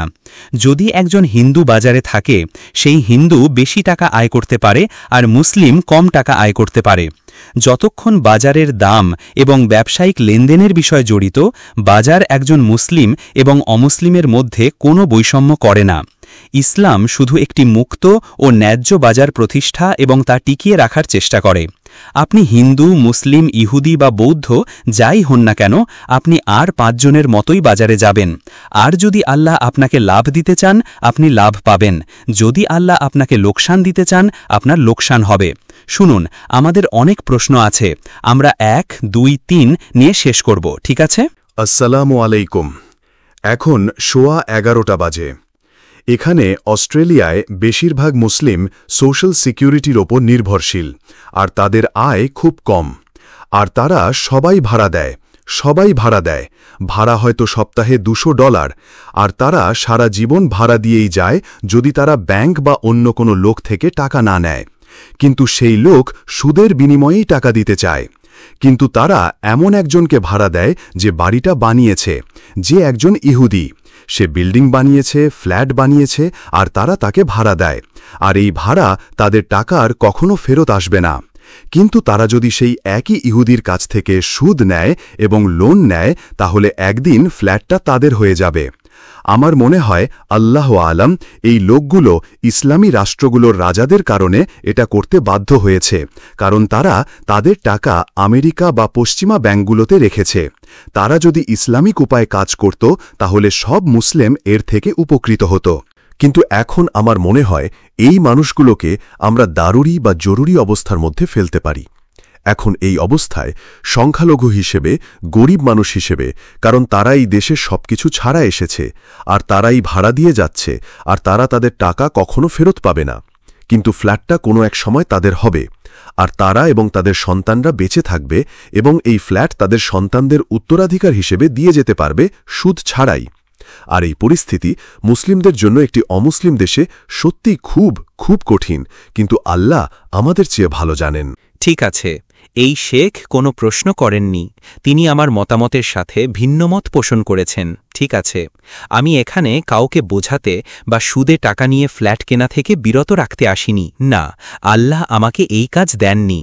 যদি কেউ সুদে টাকা ধার করে ফ্ল্যাট কিনতে চায় এবং এর জন্য সে যে যুক্তিই ব্যবহার করুক না কেন, তার সেই স্বাধীনতা আছে। আমি যা করেছি তা আমার বইতে লেখা আছে। আমার কাজ হলো এই বিষয়টি শেখানো। আমার কাজ হল আমার সাধ্যমতো বিষয়টি আপনাদের কাছে ব্যাখ্যা করা। এটা শোনার পর এখন আপনারা সিদ্ধান্ত নিবেন যে আপনারা আমার ব্যাখ্যা গ্রহণ করবেন কিনা, আর যদি গ্রহণ করেন তবে সে অনুযায়ী কাজ করবেন। ঠিক আছে, আমি আমার কাজ করেছি। 1, 2, 3। হ্যাঁ, সিডনিতে MCCI মুসলিম কমিউনিটি কোঅপারেটিভ অস্ট্রেলিয়ার একটা নতুন ব্যবস্থা চালু হয়েছে, যেখানে টাকা পরিশোধের পদ্ধতিটা এমন যে, ধরুন তারা একটা ফ্ল্যাট কিনল, তারা যে দামে ফ্ল্যাটটা কিনবে আপনাকে সেই দামই পরিশোধ করতে হবে। উদাহরণস্বরূপ, আপনি একটা ফ্ল্যাট $1000 কিনলেন, বা যে দামেই হোক, আপনি তাদেরকে ভাড়া দেবেন এবং ভাড়াটা নির্ভর করবে আপনি ফ্ল্যাটের কত অংশ পরিশোধ করেছেন তার উপর। ধরুন আপনি ফ্ল্যাটের অর্ধেক দাম শোধ করে দিয়েছেন, তাহলে আপনাকে বাজার মূল্যের অর্ধেক ভাড়া দিতে হবে। এই পদ্ধতিটা হালাল হওয়ার জন্য যেভাবে কাজ করতে হবে তা হল, ধরুন একটা বাড়ির দাম $1,00,000, আমি $10,000 দিলাম, আর বিনিয়োগকারী সংস্থা, যেটা মুসলিম না হলেও চলবে, তারা $90,000 দিল। আবারও বলছি, সংস্থাটির মুসলিম হওয়ার কোনো প্রয়োজন নেই। এখন আমাদের মধ্যে একটা অংশীদারিত্ব বা পার্টনারশিপ তৈরি হল।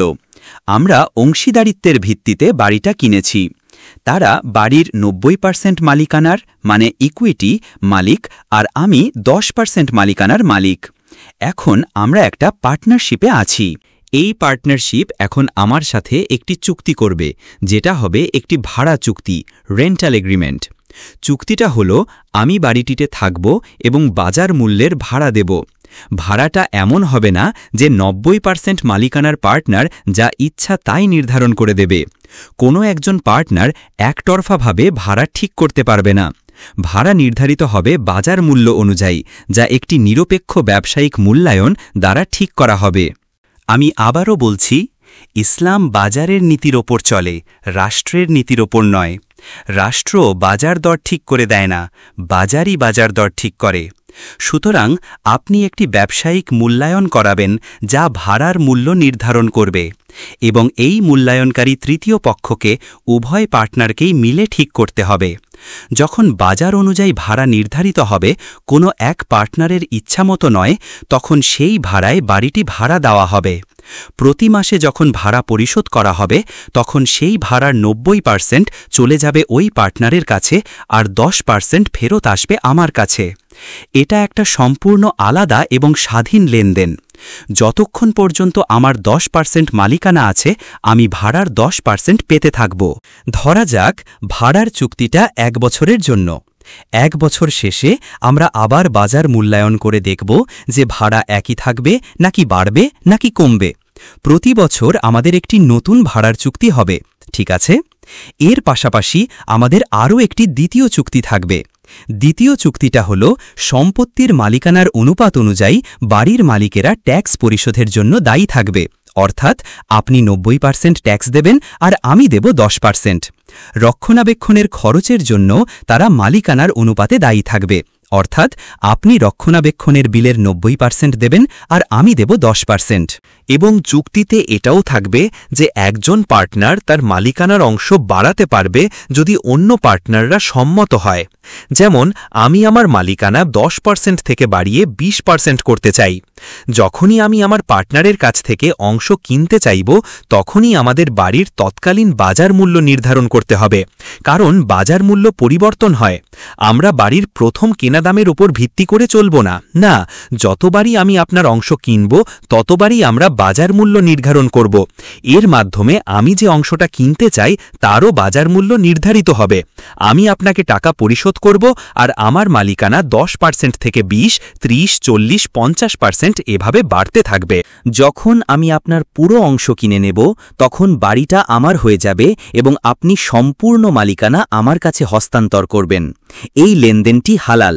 আমি আজকের দুনিয়ায় এই ব্যবস্থা আর কোথাও খুঁজে পাইনি, শুধুমাত্র স্যান ফ্রান্সিসকোতে একটি উদাহরণ ছাড়া, মাত্র একটি। আপনি কি শুরুতে হাত তুলেছিলেন? না। কোন ভাই? হ্যাঁ। যদি এমন হয় যে কেউ ব্যাংক থেকে লোন নিয়ে একটি বাড়ি কিনেছে, ধরুন সে $1,50,000 বাড়িটি কিনেছিল। 4-5 বছর পর সে বুঝতে পারল যে এটা হারাম ছিল এবং সে তওবা করে বাড়িটি বিক্রি করার সিদ্ধান্ত নিল। সে বাড়িটি কিনেছিল $1,50,000, কিন্তু বিক্রি করল তৎকালীন বাজার মূল্যে, যা প্রায় $3,00,000। সে কি এই লাভের টাকাটা নিতে পারবে? হ্যাঁ, আমি একটু আগেই এটা উল্লেখ করেছি। ফামান জাআহু মাউইযাতুন মির রাব্বিহি ফান্তাহা ফালাহু মা সালাফ ওয়া আমরুহু ইলাল্লাহ অর্থাৎ যার কাছে তার রবের পক্ষ থেকে উপদেশ এসেছে এবং সে হারাম থেকে বিরত হয়েছে, অতীতে যা হয়ে গেছে তা তার এবং তার মামলা আল্লাহর কাছে। আপনাকে সেই লাভের টাকা সাদকা হিসেবে দিয়ে দিতে হবে না, বা ক্রেতাকে কম দামে দিয়ে দিতে হবে না।